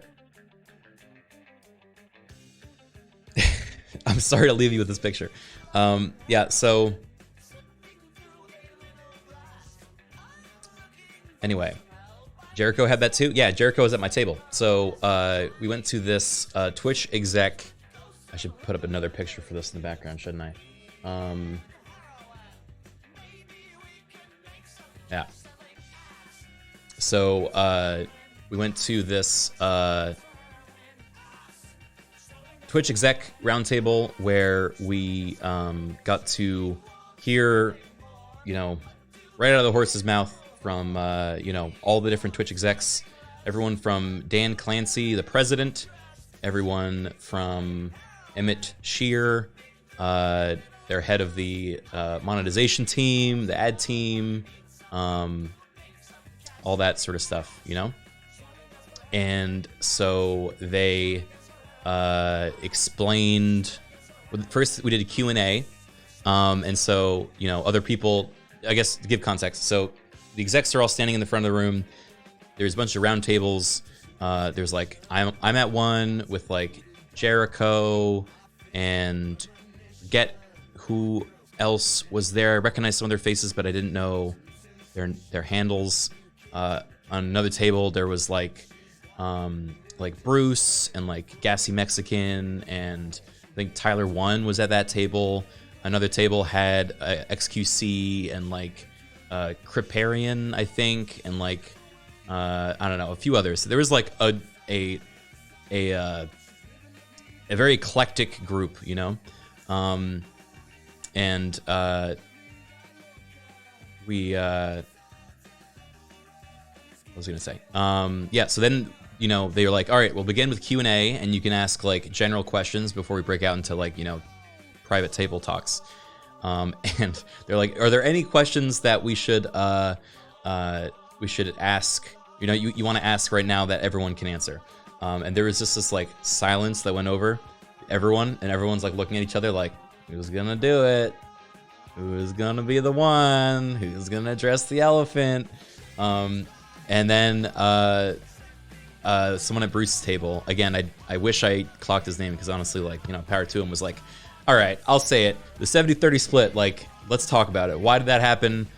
Why did you not give us any like notice ahead of time? Like, explain what's going on. All right, let's hear it. And so they jumped in and kind of gave their side of it. Apparently, you know, some of their answers I think were like fine and I could understand. Others less so. It kind of depended. I also we ended up in the afterwards breaking out. I asked similar questions to both like Dan Clancy and Emmett Shear to kind of hear like different sides of their cuts, you know, how they phrased it. You know, everyone had their own like way of doing different. Hey, what's up, Kyle, man? It's good to see you. And Red Czar, thank you for 57 months. Anyway, basically their version of it was, well, first of all, on the actual notice and how it came out, they agreed they did not do a very good job in picking like the data that they shared, such as the like 200 hours streamed or whatever a week, or, you know, a month or whatever it was. They could have done that better. And the 3 a.m. thing, being like posting at 3 a.m., that was their reason for that was they wanted it to hit during EU and like UK time zone, and not just you know, West Coast, right? Wait, we found the interview starts at 1, but the audio is muted? Huh? The audio is muted on their own stream?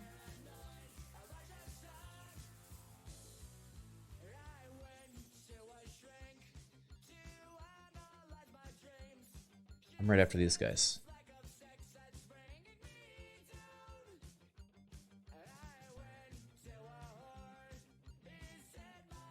What did I say?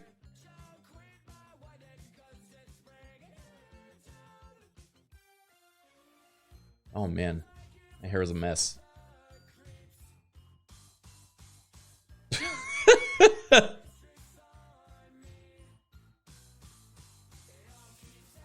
Why do they show my shoes? Oh, I think she complimented my shoes.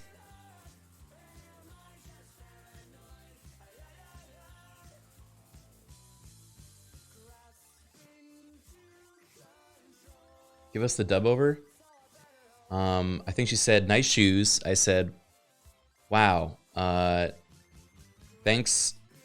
You already, Criken Poog.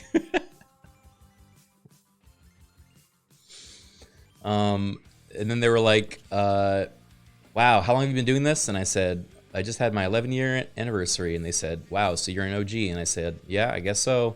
I've been to almost all the Twitch cons, and I'm excited to be here again. So thanks for having me. And they said, great. That was about it.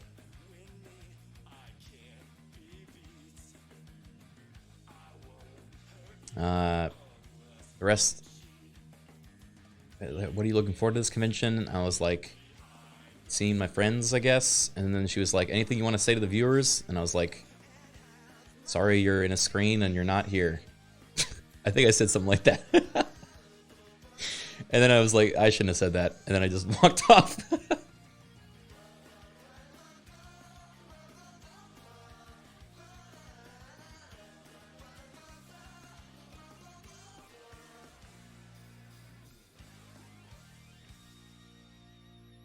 That's why I was muted? Yeah. I'm the reason. Oops. Anyway. What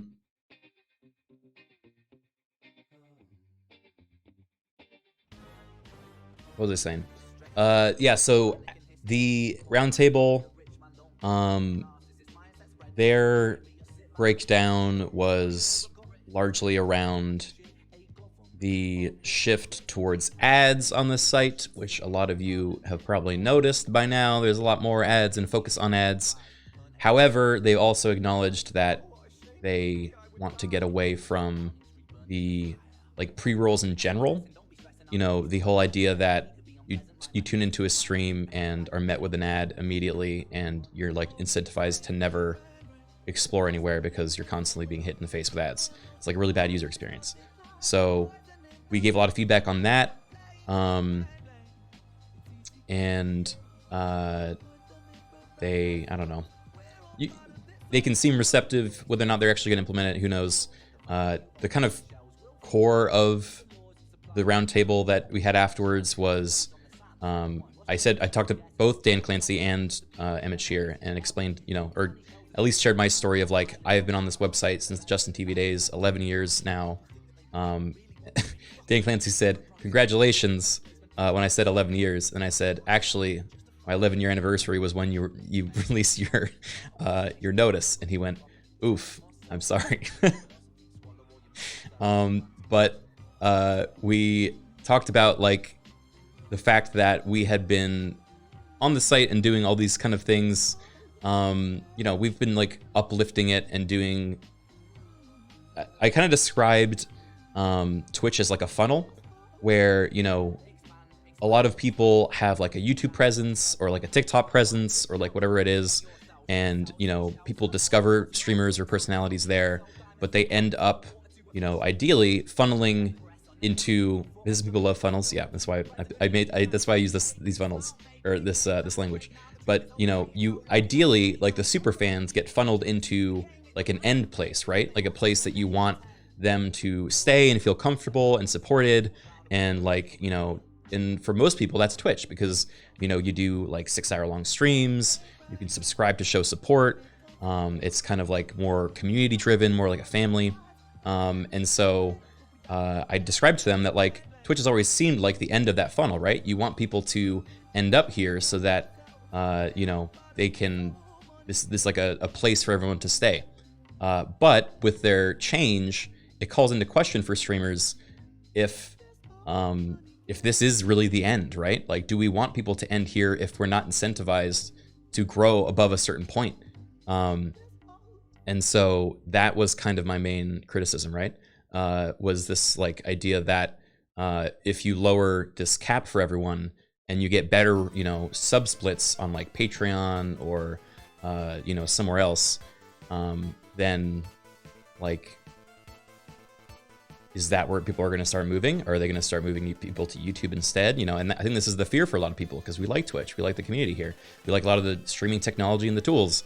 So I wanted to give them that feedback and also hear what their plan is, because I think right now a lot of streamers are worried and they're like looking for other options. They're exploring other options. They're just anxious. And so they gave me some answers. A lot of it was around, so they're changing the split on ads. So I believe you can take home more of the money you make from ads, which they believe will balance out the money lost from loss stuff. So these are all things like this sort of transparency is a lot better than nothing at all. And I hope they do more of that because until now there hasn't been any of that. So I'm hoping that, we can have actual comparison of the before and after of this like new stuff, because right now a lot of people are like, it just seems like a pay cut to us, like there's not really any upside to what they're throwing down.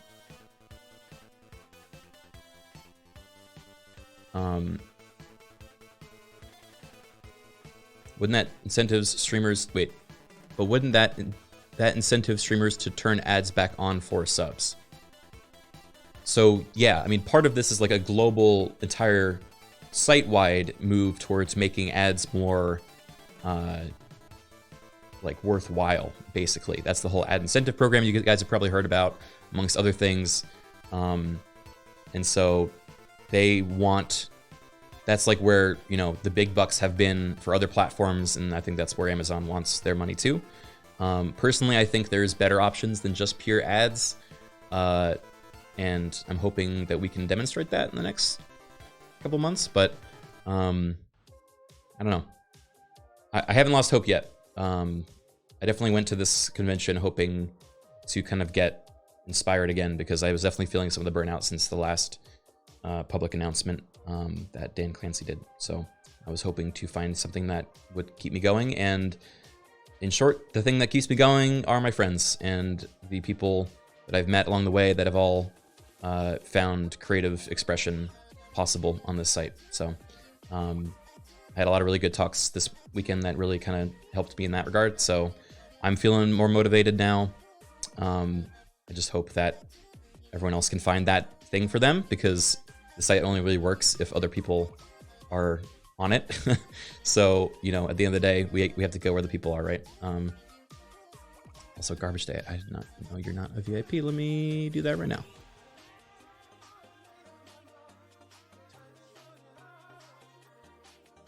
Oops.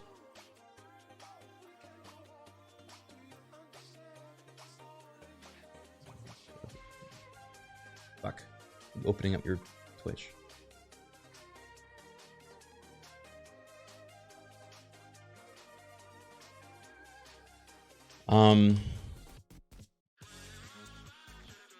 Yeah, so the weird thing is people are asking about like the 70-30 split stuff. And it's kind of like a dual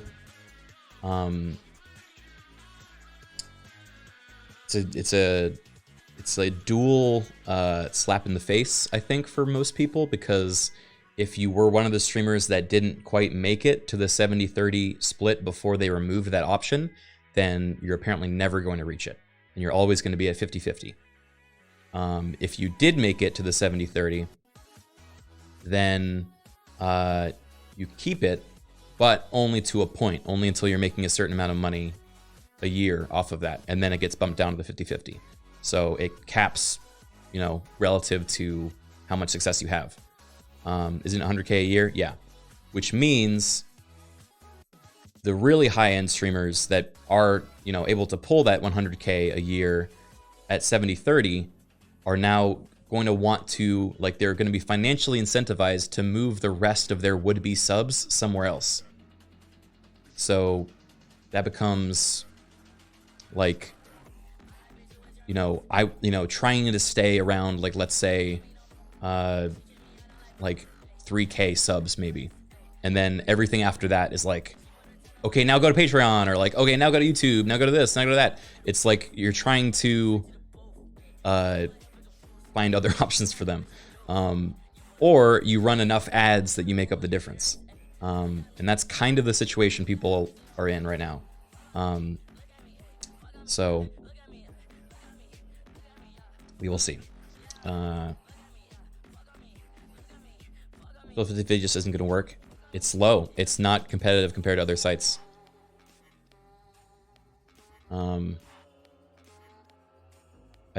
I legit think they were hoping the 50-50 partners and affiliates would cry boohoo and drown out the 70-30 voice, but it just tells us no room to grow. That's exactly it. It's no room to grow on both sides of the fence, right? No room to grow on the people that, you know, aren't already in like the 1%, and no room to grow for the people that are already making the, you know, the 1%. So everyone's pissed, and you know, they're claiming that this ad share is going to make a big difference. You know, it kind of remains to be seen. But yeah, I don't know.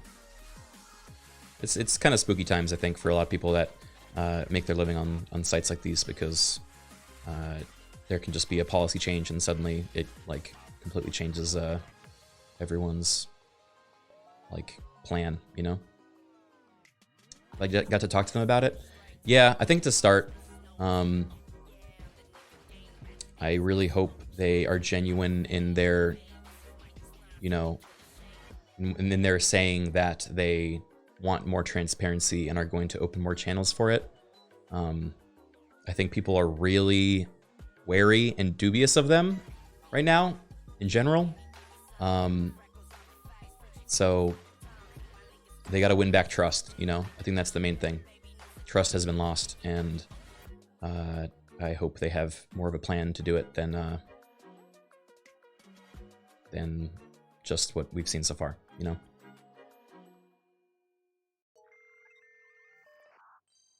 You see boosted messages? Yeah, that's basically, you know, YouTube Super Chat, right?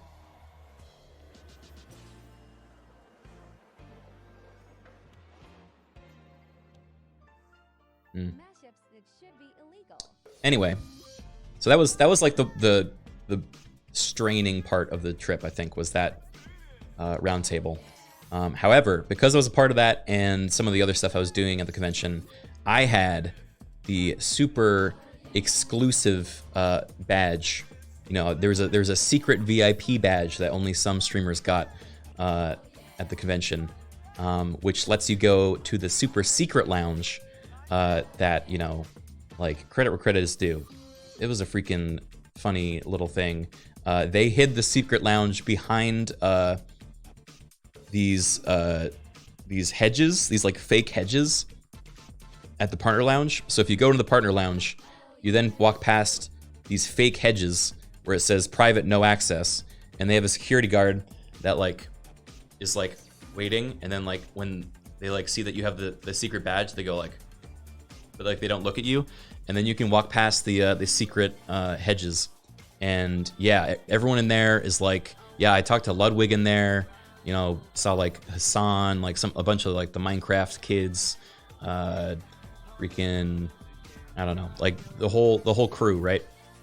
And so everyone's back here, and in this lounge, I didn't take pictures because I didn't want to be like that guy that was like, whoa, but like, you know, it was, they had a like artisanal chef making like fancy grilled cheeses with like whatever ingredients you want.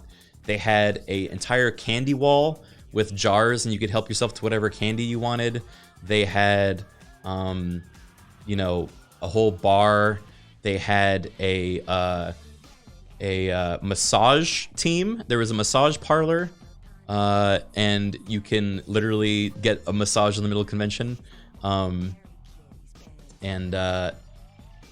Yeah, it was something, huh? So, I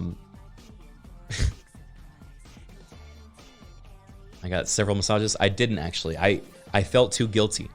I was like, I could probably use a massage, but if I'm here getting a massage while all my friends are like, you know, eating freaking tortilla chips at the partner lounge, then I would feel horrible. So I'm not doing that. I'm just gonna go back and hang out with them. Bro, all I got was a Twitch cert that said Twitch partner.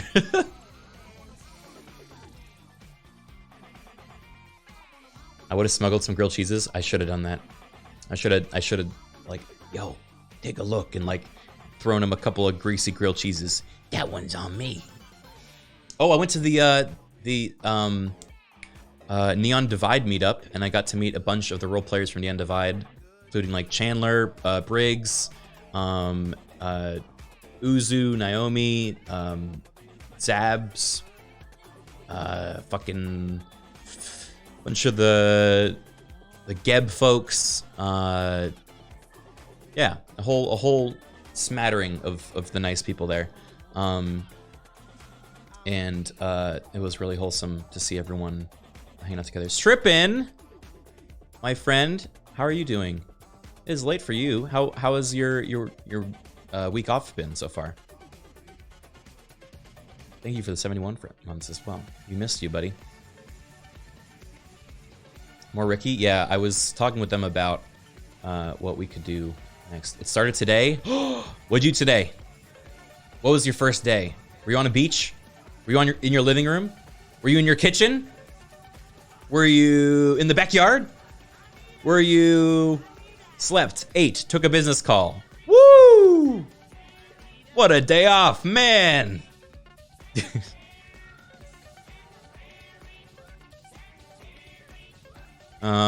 Let's see. What else we do? I forgot to eat on 2 of the days because I was running around so much, and I had to eat whatever I could find. One time it was an artisanal grilled cheese at the Fancy Lounge, so that made it worth it. The other time it was at a crab shack. I went with RT Game, Kelly, Uzu, Lauren was there, and I had fish and chips, and they were bad. They weren't that great. But some other people had crabs, you know?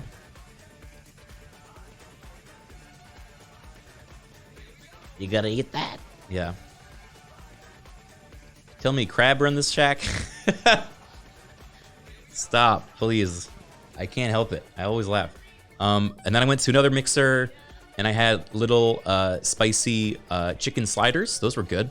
Most of the food I had over the weekend was like free parties at free food at parties. You know, whatever they had. Just like grab a bunch, go to a corner, and eat it. Let's see, any other fun parties, weird stories that I haven't shared yet? Oh, the last night we went to see Smile, the new horror movie, where half of us got high ahead of time.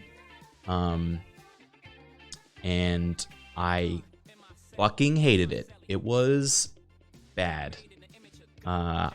I really, really didn't like it. I think there were some redeeming parts. I think the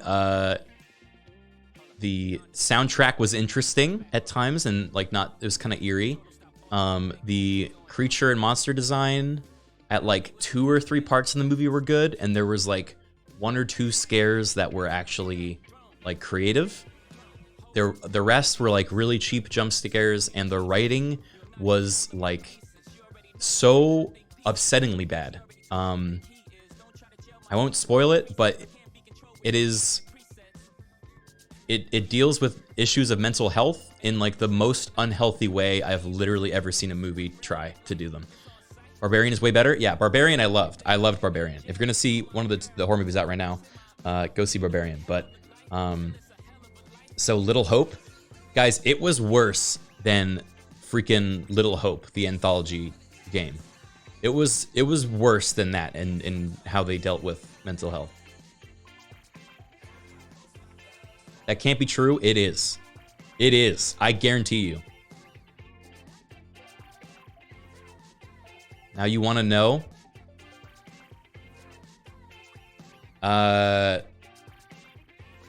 Maybe you love that game? That game had okay parts to it.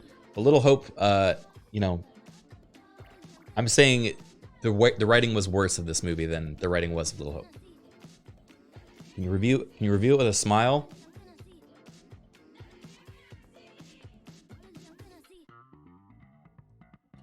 Something like that. One of those. Oh damn, that's bad. My streamer can't smile. Let me think. You like the birthday scene? It was funny. No, there were like funny parts. I think mostly because we were high. Like it's the sort of bad movie that you can laugh at, but then at the end when like the writing catches up with it, I just left mad. You know, like I had. It was Krungo funny, you know? It was like, you know, let's all laugh at what they're doing. And like some of it was like dramatic and funny, but yeah, I would only go with friends that I would first see Barbarian, and if you really want to see another horror movie, you can maybe see Smile, but like those are my first choice. Was the car jump scare from the trailer the best scare in the movie? I don't know. I didn't see the trailer, so I don't know. There were a few. There were more than a few jump scares. Dude, that scene where she goes to kill someone was like a Tim and Eric skit. There were a few scenes that felt like Tim and Eric skits, including the actor that plays A-Train is in this movie from The Boys. And guys, I usually like don't hyperfixate on acting. He's bad, guys. Like, maybe the worst performance I've ever seen from an actor. Like, really, really bad. I was shocked. The entire time, I was, like, audibly going, huh? When he was in the middle of fucking... It was like he was in, like, a theatrical play. He would, like, pause, turn dramatically, and then, like, deliver his line, and then wait for the next line, and then turn and, like, do another one. Like... God, it was bad. I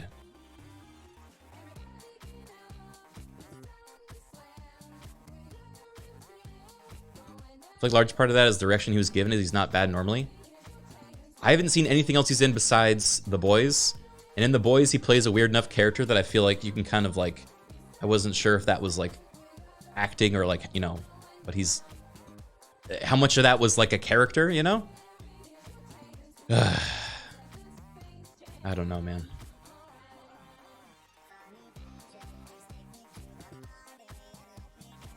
Anyway, aside from that, let's think. We got an Airbnb. We had an Airbnb in like not a great part of town for the last night because I had to book an extra night because we decided to extend our stay for one night because everyone else was still in town. And so we got an Airbnb in like not the great part of town, but it was a nice place. It's exactly like the image of like a gentrification apartment complex, right? Where it's like a super new building, really nice units, but like in tent city. It's like not. It was not a place you wanted to walk around at night. And so, you know, when you're booking on Airbnb, you don't really know where it's going to be, you know, like the rough area and how far away it is. So I was like, this seems fine. And I booked it. And so let me know if you guys have ever been in this situation. You're booking an Airbnb and the owner of the Airbnb is like, yo, you guys are welcome to stay here. You know, here's all the amenities. However, if anyone asks, this isn't an Airbnb, and you are staying with me, here is my name, and you are my cousins, and when you're coming in, use the back elevator so they don't see that you have suitcases, and if someone does ask, then don't tell them what unit I'm in. Also, to pick up your keys, you have to go to a parking lot that is 2 miles away from the Airbnb and get them from a lockbox that's hooked to a chain fence in the middle under a highway. And so that is what we ended up doing because there's no refunds, right? So they took the money and were like, all right, welcome. You're gonna have a great time. Just read through this quick PDF. And it was a 3-page PDF on all of the different steps to just get into your freaking sleeping situation. It felt like an elaborate escape room scavenger hunt. So we call an Uber, and I'm like, all right, buddy, let me tell you, I have to go to this parking lot and pick up a key and then go to an Airbnb. Would you be willing to wait and then drive us to both? And he's like, yeah, okay, sure. And so we get to the parking lot. I then have to go. Why did you stay there? Okay, because on Airbnb, all they show is the nice pictures of this nice place and the price. There's no list. There's no description for, oh, it's actually an illegal rented place and you have to pick up a key off this weird place. It's like just an easy, oh, great, I'll just, do that. And then it's non-refundable. So the money's all gone. So you either take this or you don't go. Was there no reviews? The reviews were good. People were like, yeah, it's a nice place. I'm gonna give them a bad review, but that's about it. Anyway, we go to this fucking parking lot, and there was like just like 6 lock boxes in a row, and I had to get the right one, and then open it, and they're like, make sure to scramble the lock when you're done, or you might be subject to a $50 charge. And I'm like, you're not gonna fucking charge me for taking the illegal key out of the illegal lockbox for this illegal Airbnb, dude. You can try, but it's not gonna happen. So I get his fucking keys. I get back into the Uber. It takes me to the Airbnb, which is surrounded by like it is in Tent City. It's like homeless people are wandering the streets. It's not a great like safe location. And he's like, "Are you sure you guys want to be here?" And we're like, we're just gonna check it out. And so we go upstairs. We have to use the back entrance and go through a specific elevator, which takes us out closer to the because the fucking message was so paranoid about all the ways this could go wrong. And then we go to this back like entrance to the Airbnb entrance, to the actual unit. And we get in, and it's like a new unit. It looks really nice. It's got like 2, nice bedrooms, 2 good like bathrooms, like a living room area. It could fit all of us. And we're like, you know what? This is fine. Like, we're tired. Let's just we'll make it work. And so we get everyone over there. Everyone gets moved in and everything. Well,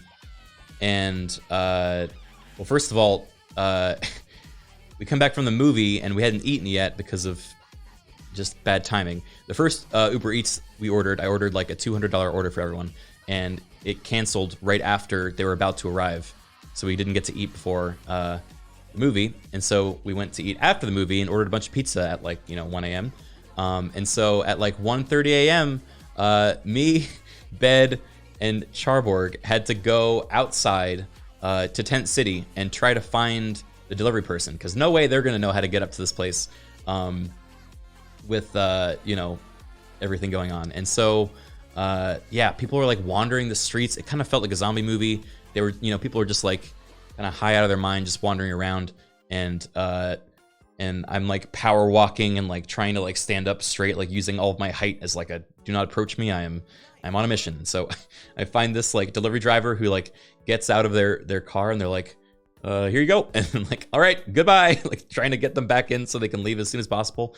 So I'm carrying these the food, and fucking Bed's got these pizzas, and we're like, all right, go. And so we're going, and we're being, I think, tailed by a security guard that runs for this building.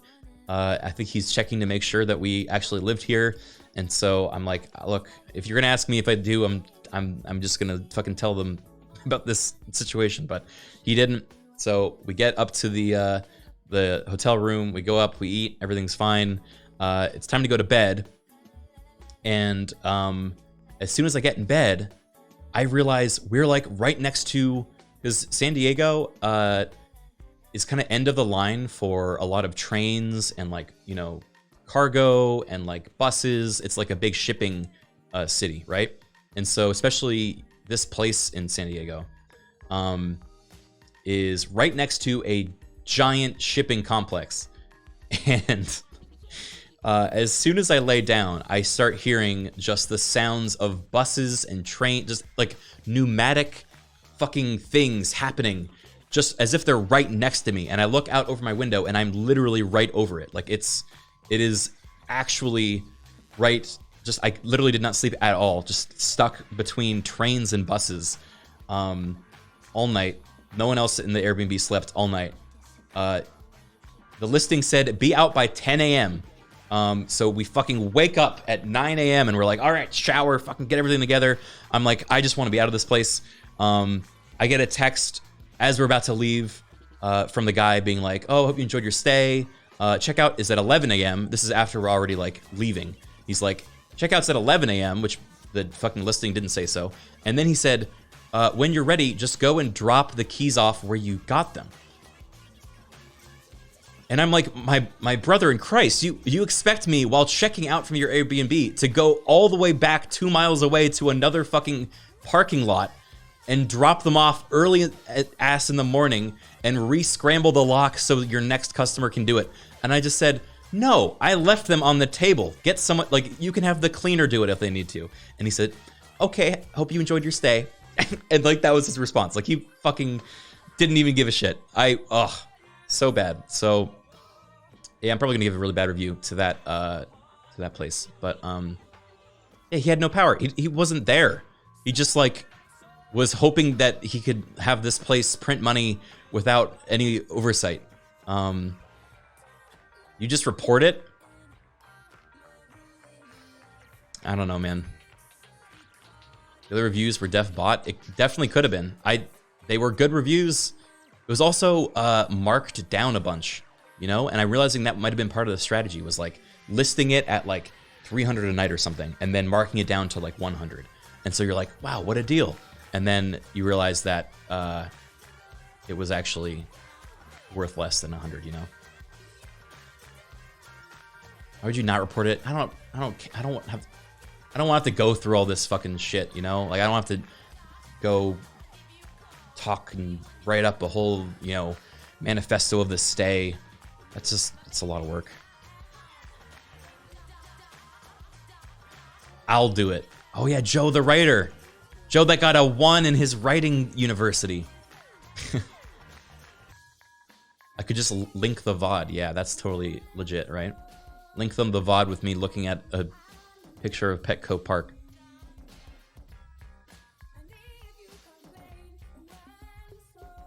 Anyway. Yeah, that was the last night. Then we went back to Lena's hotel, said goodbye there.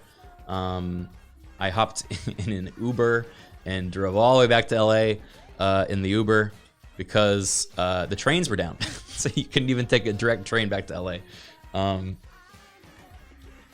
Yeah, it was only a 2-hour Uber, bro. How expensive was that? Kind of expensive, but not that expensive, right?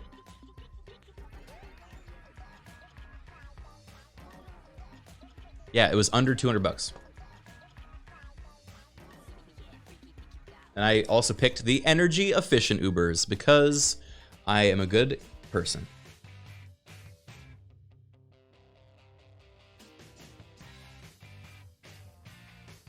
Oh, actually, one more thing from that night when we were getting checked into the Sketchy Airbnb. When we got all of our luggage, we were getting picked up by a UberX in like a red Tesla. I was like, oh, okay, like that. I guess that's fun. It was a short ride, but like, sure. And this guy pulls up. He doesn't speak English very well, and you know, he comes out and helps us like put, you know, the bags in the back. And then he turns to me. I was sitting in the front, and he was like,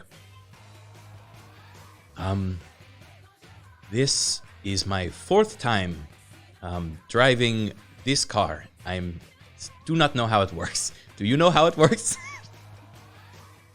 And I was like, no. And he's like, do you know how to lock it?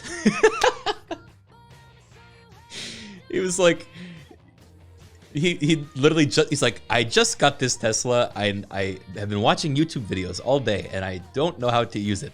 It's got so many buttons. I don't know why it doesn't have a manual. And he's like going on about all this, and we're like trying to figure it out with him. He was really sweet, so you know, no hate against the guy, and he got us there safely. But I could definitely tell that he yeah, he was like, look, I don't even have to hit the brakes. It stops on its own at red lights. And I was like, huh? We just go like cruise right up to the line and like a little over, and then it stops. And I'm like, oh wow, that's so cool. And he's like, I haven't figured out how the auto steering works yet. And I'm like, maybe you can wait until after we get out for that. And he's like, oh, you are right. Next trip. And I was like, hey.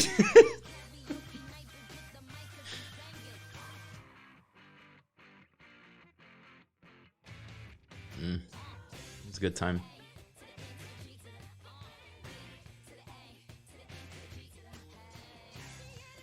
If he was fucking with you? No. He was not the type to fuck with us. He was just like, I love all these cameras. I can see everything.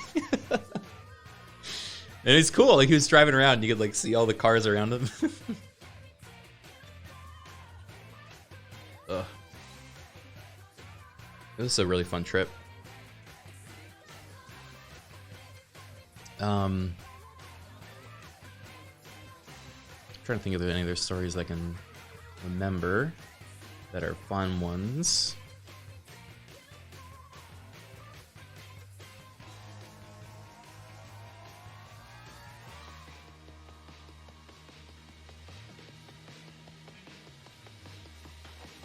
Are you still healthy post-con? Yep. I haven't gotten sick yet. Maybe I will. I did have a fever dream about sinking beer pong shots last night. So maybe that is the only way it's affected me.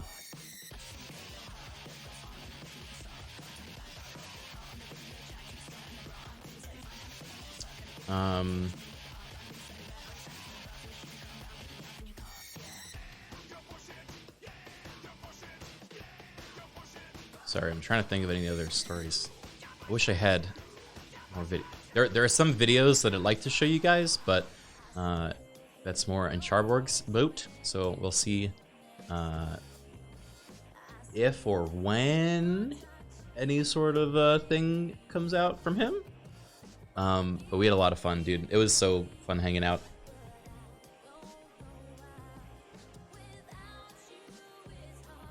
Did Charbo die? No, not that I'm aware of. I bet Charborg is hot. My man. You want to see a picture of him? I'm not supposed to do this, but if I show it quickly, I don't think it's going to be bad. Just don't tell him, okay?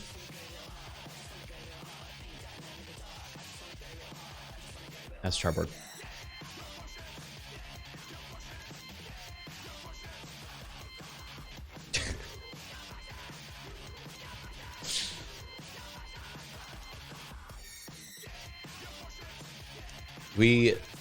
Actually, fun story. This is actually him. We had the idea of taking a selfie and then running his face through an AI anime filter. So you are looking at something of him, you know? There's some him in there.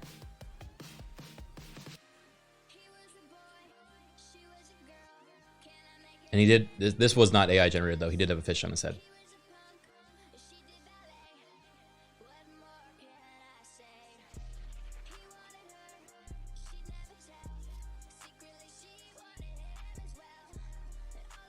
Real life One Punch Man.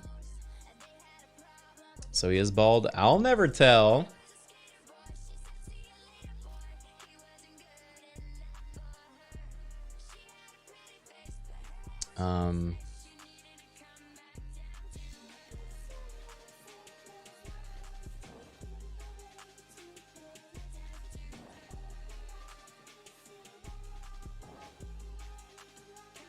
What's this? What the fuck? So some of the guys went to the zoo. I think this is Ed and Lisa.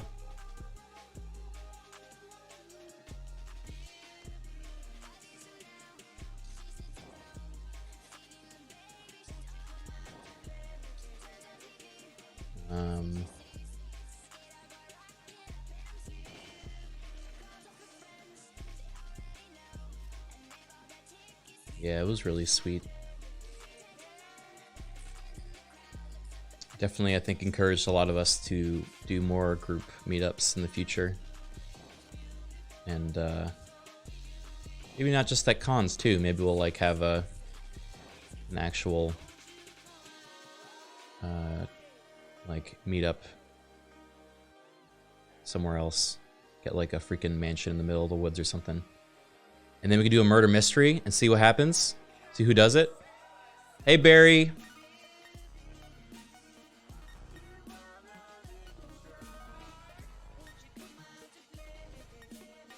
Why does it need to be a mystery? Alright, I can just be a murder then. You're right, Joe.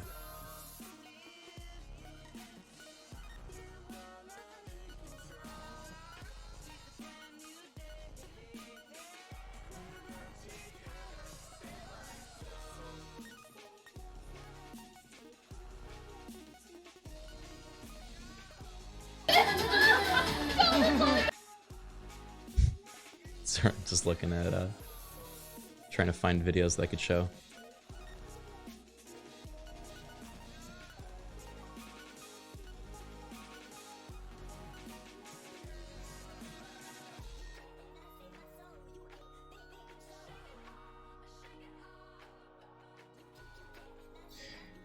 Meet up in dreams.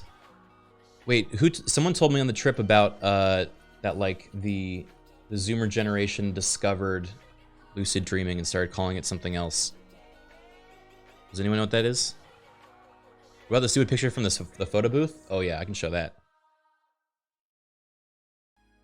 Shifting? Yeah.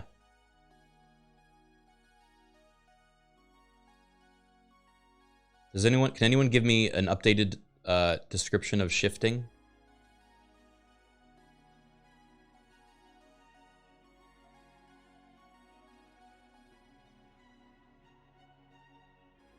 Oh, this was me hugging Sci-Fry goodbye.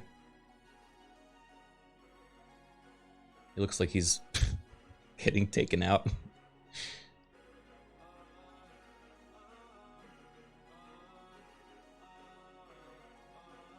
Let's see.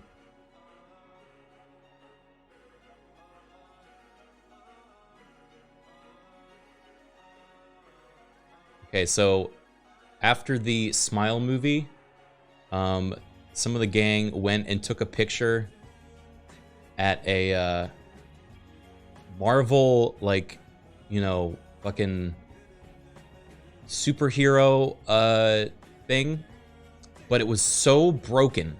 It was like a you know, a photo taker thingy with all your friends, right? And it was so broken that this is literally how they turned out. Like, this is it. That's all we got. And it was, yeah, it was a photo booth, and this was right after we saw the horror movie, right? And so they went and took these photos, and they were trying to pay for them. And as they were giving it money, the money it required kept going up. It was like $8 for a photo. And then it was like, you're almost there, $6 more for a photo. And people could hear ads. Okay, we'll wait a little bit. But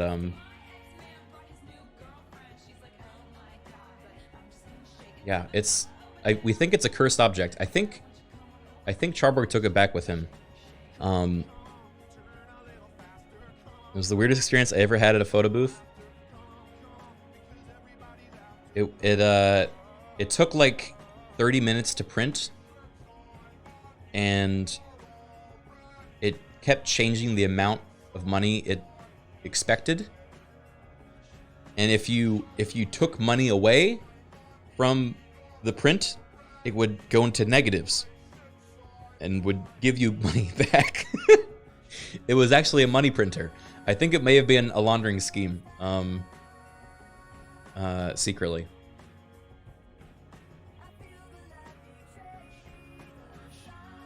Good night, Kuro.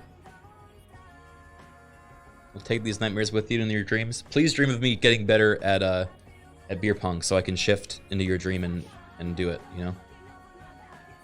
Did anything work on this trip? Our friendship worked. Wow. So true. Boo! No, there was a lot of scuff stuff on the trip, though, which made it fun. We love scuff stuff. There's also... Oh, right next to this, you know those, like, those little cars you can ride as a kid that, like, you know, you put in, like, a quarter or whatever, and it goes, like, you know, and you, like, ride it like little toy cars.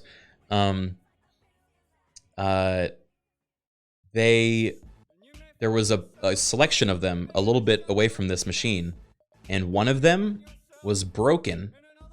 Yeah, it was a little truck. It was a little broken truck that would turn on its own randomly at intervals of like every 12 minutes. And it would start flashing, and you would hear this kind of garbled sound of children laughing. It was part of the soundtrack it would make as it was like shaking. And it had low batteries because it would keep turning on. So it was like this slow down children laughter. And so there's a video of Charborg climbing into it as it activated, and then him getting stuck and screaming for help. But I can't show you that video yet. So you just have to imagine what that looks like. But yeah, we had a lot of good fun. Can you play the audio? Ooh, that's an idea. Hold on.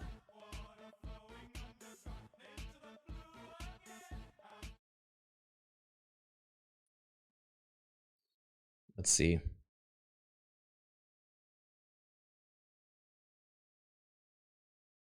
Oh, wait, there's two videos I can play. I just remembered the other one.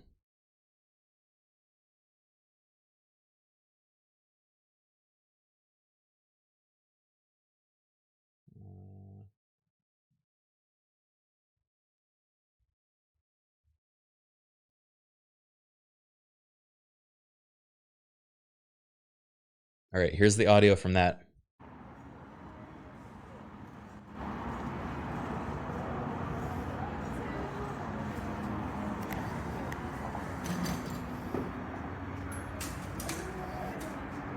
It's him climbing in.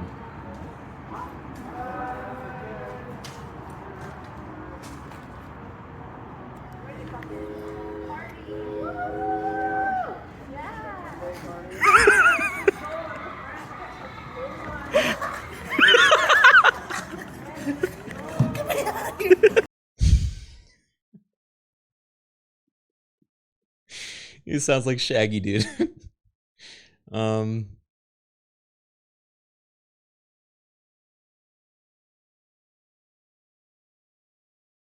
What other video?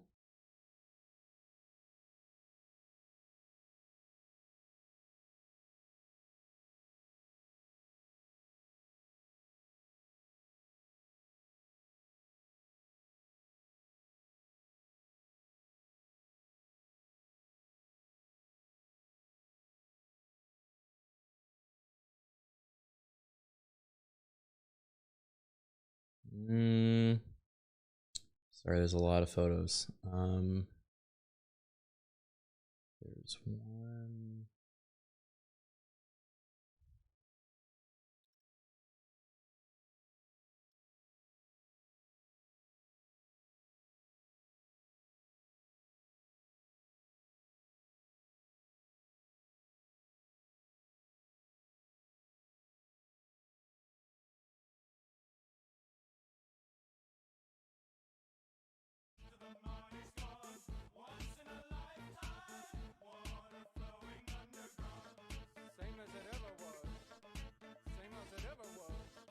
Oh, here we go.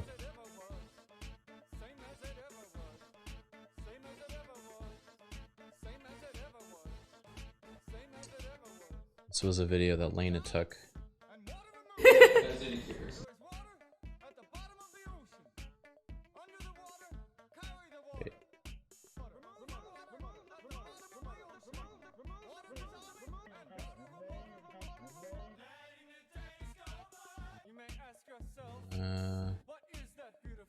That's not the one I wanted.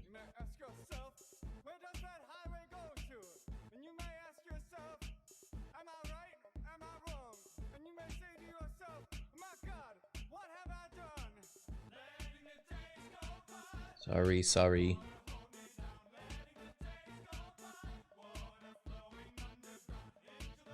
This was Bed Banana. This is Bed Banana heading towards your location. This is Bed Banana arriving at your location.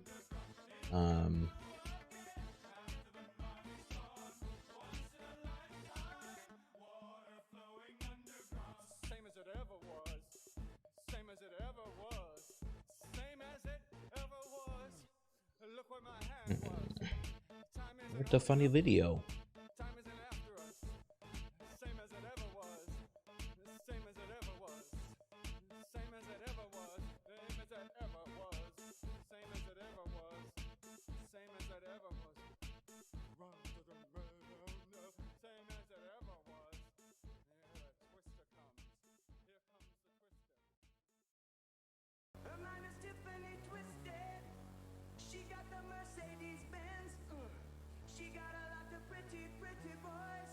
All a dream.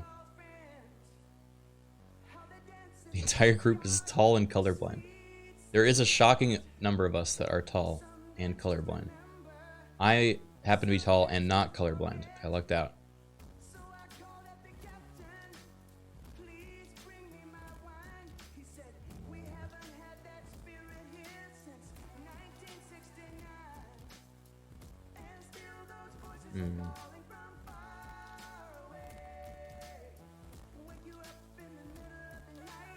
Not colorblind yet.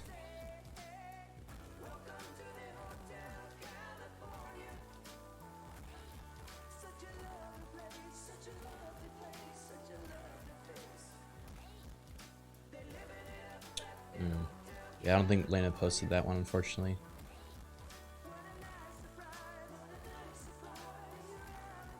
I'll show it next stream.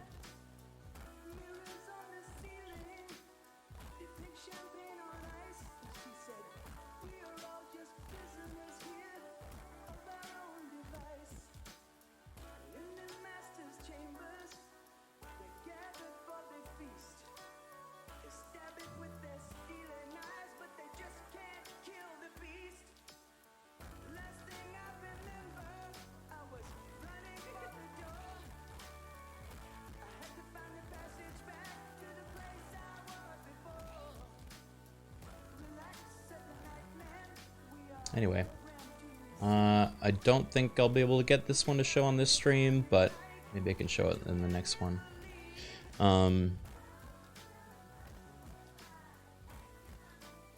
But yeah, it was a really wholesome time, and I'm really glad I went, and so many other people went, and we missed the ones that couldn't make it, but the fact that we had so much fun really, I think, reinforced it for everyone that we want to make this trip happen again for everyone else in the future. So, you know, all we have to do is get rich enough to buy a house in the middle of nowhere, and then everyone comes there. Easy.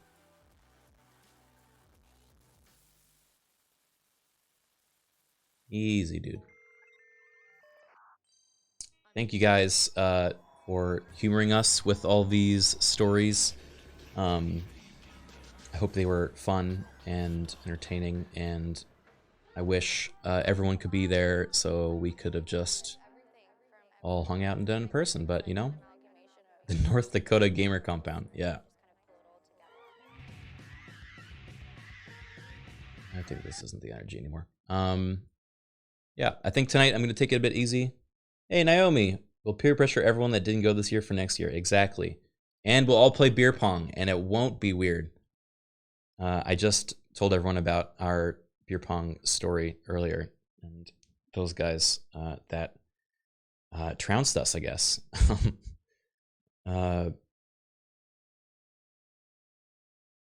Yeah, non-competitive beer pong.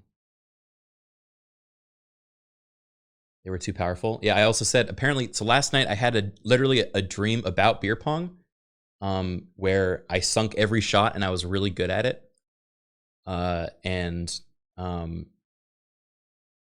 So I think my brain's like in full copium from that experience.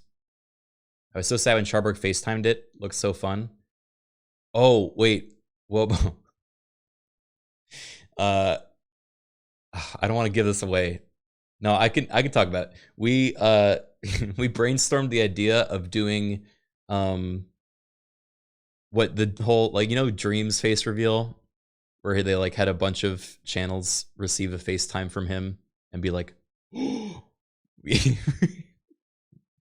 want to do that with Charborg, but we're like fucking so many dramatically different reactions. We're like, people are like puking and like for everyone.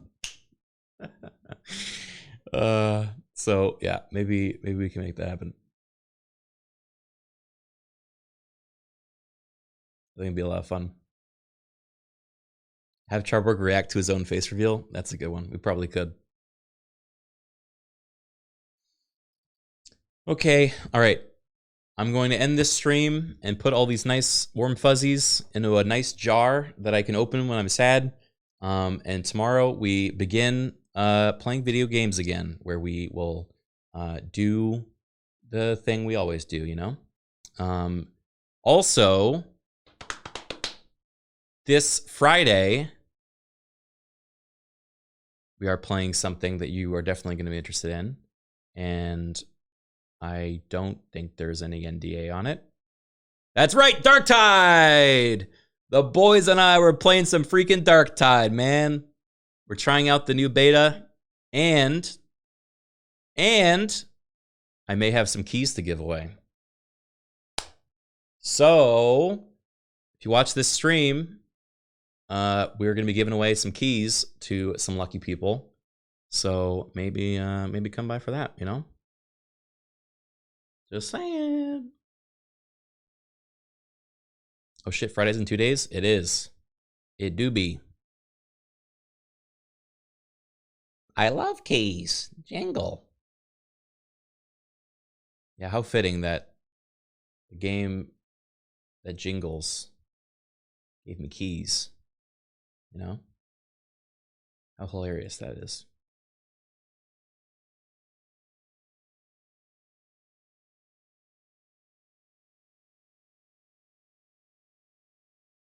Okay.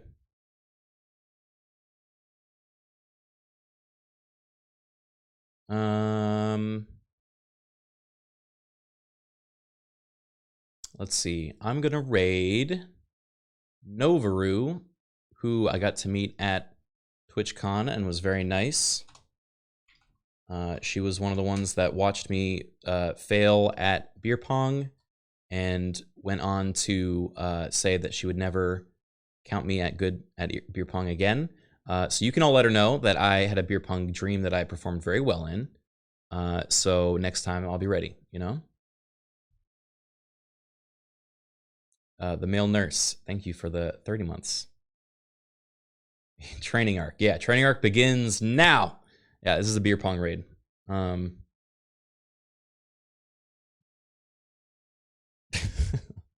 a great night. Thank you. You too, Naomi. Thank you, everyone, for watching. I'll be back tomorrow. And yeah, I am looking forward to streaming a bunch. So, bye, everyone. Bye-bye. I'll see you soon. I'm going to get some sleep because I'm freaking tired still. Bye.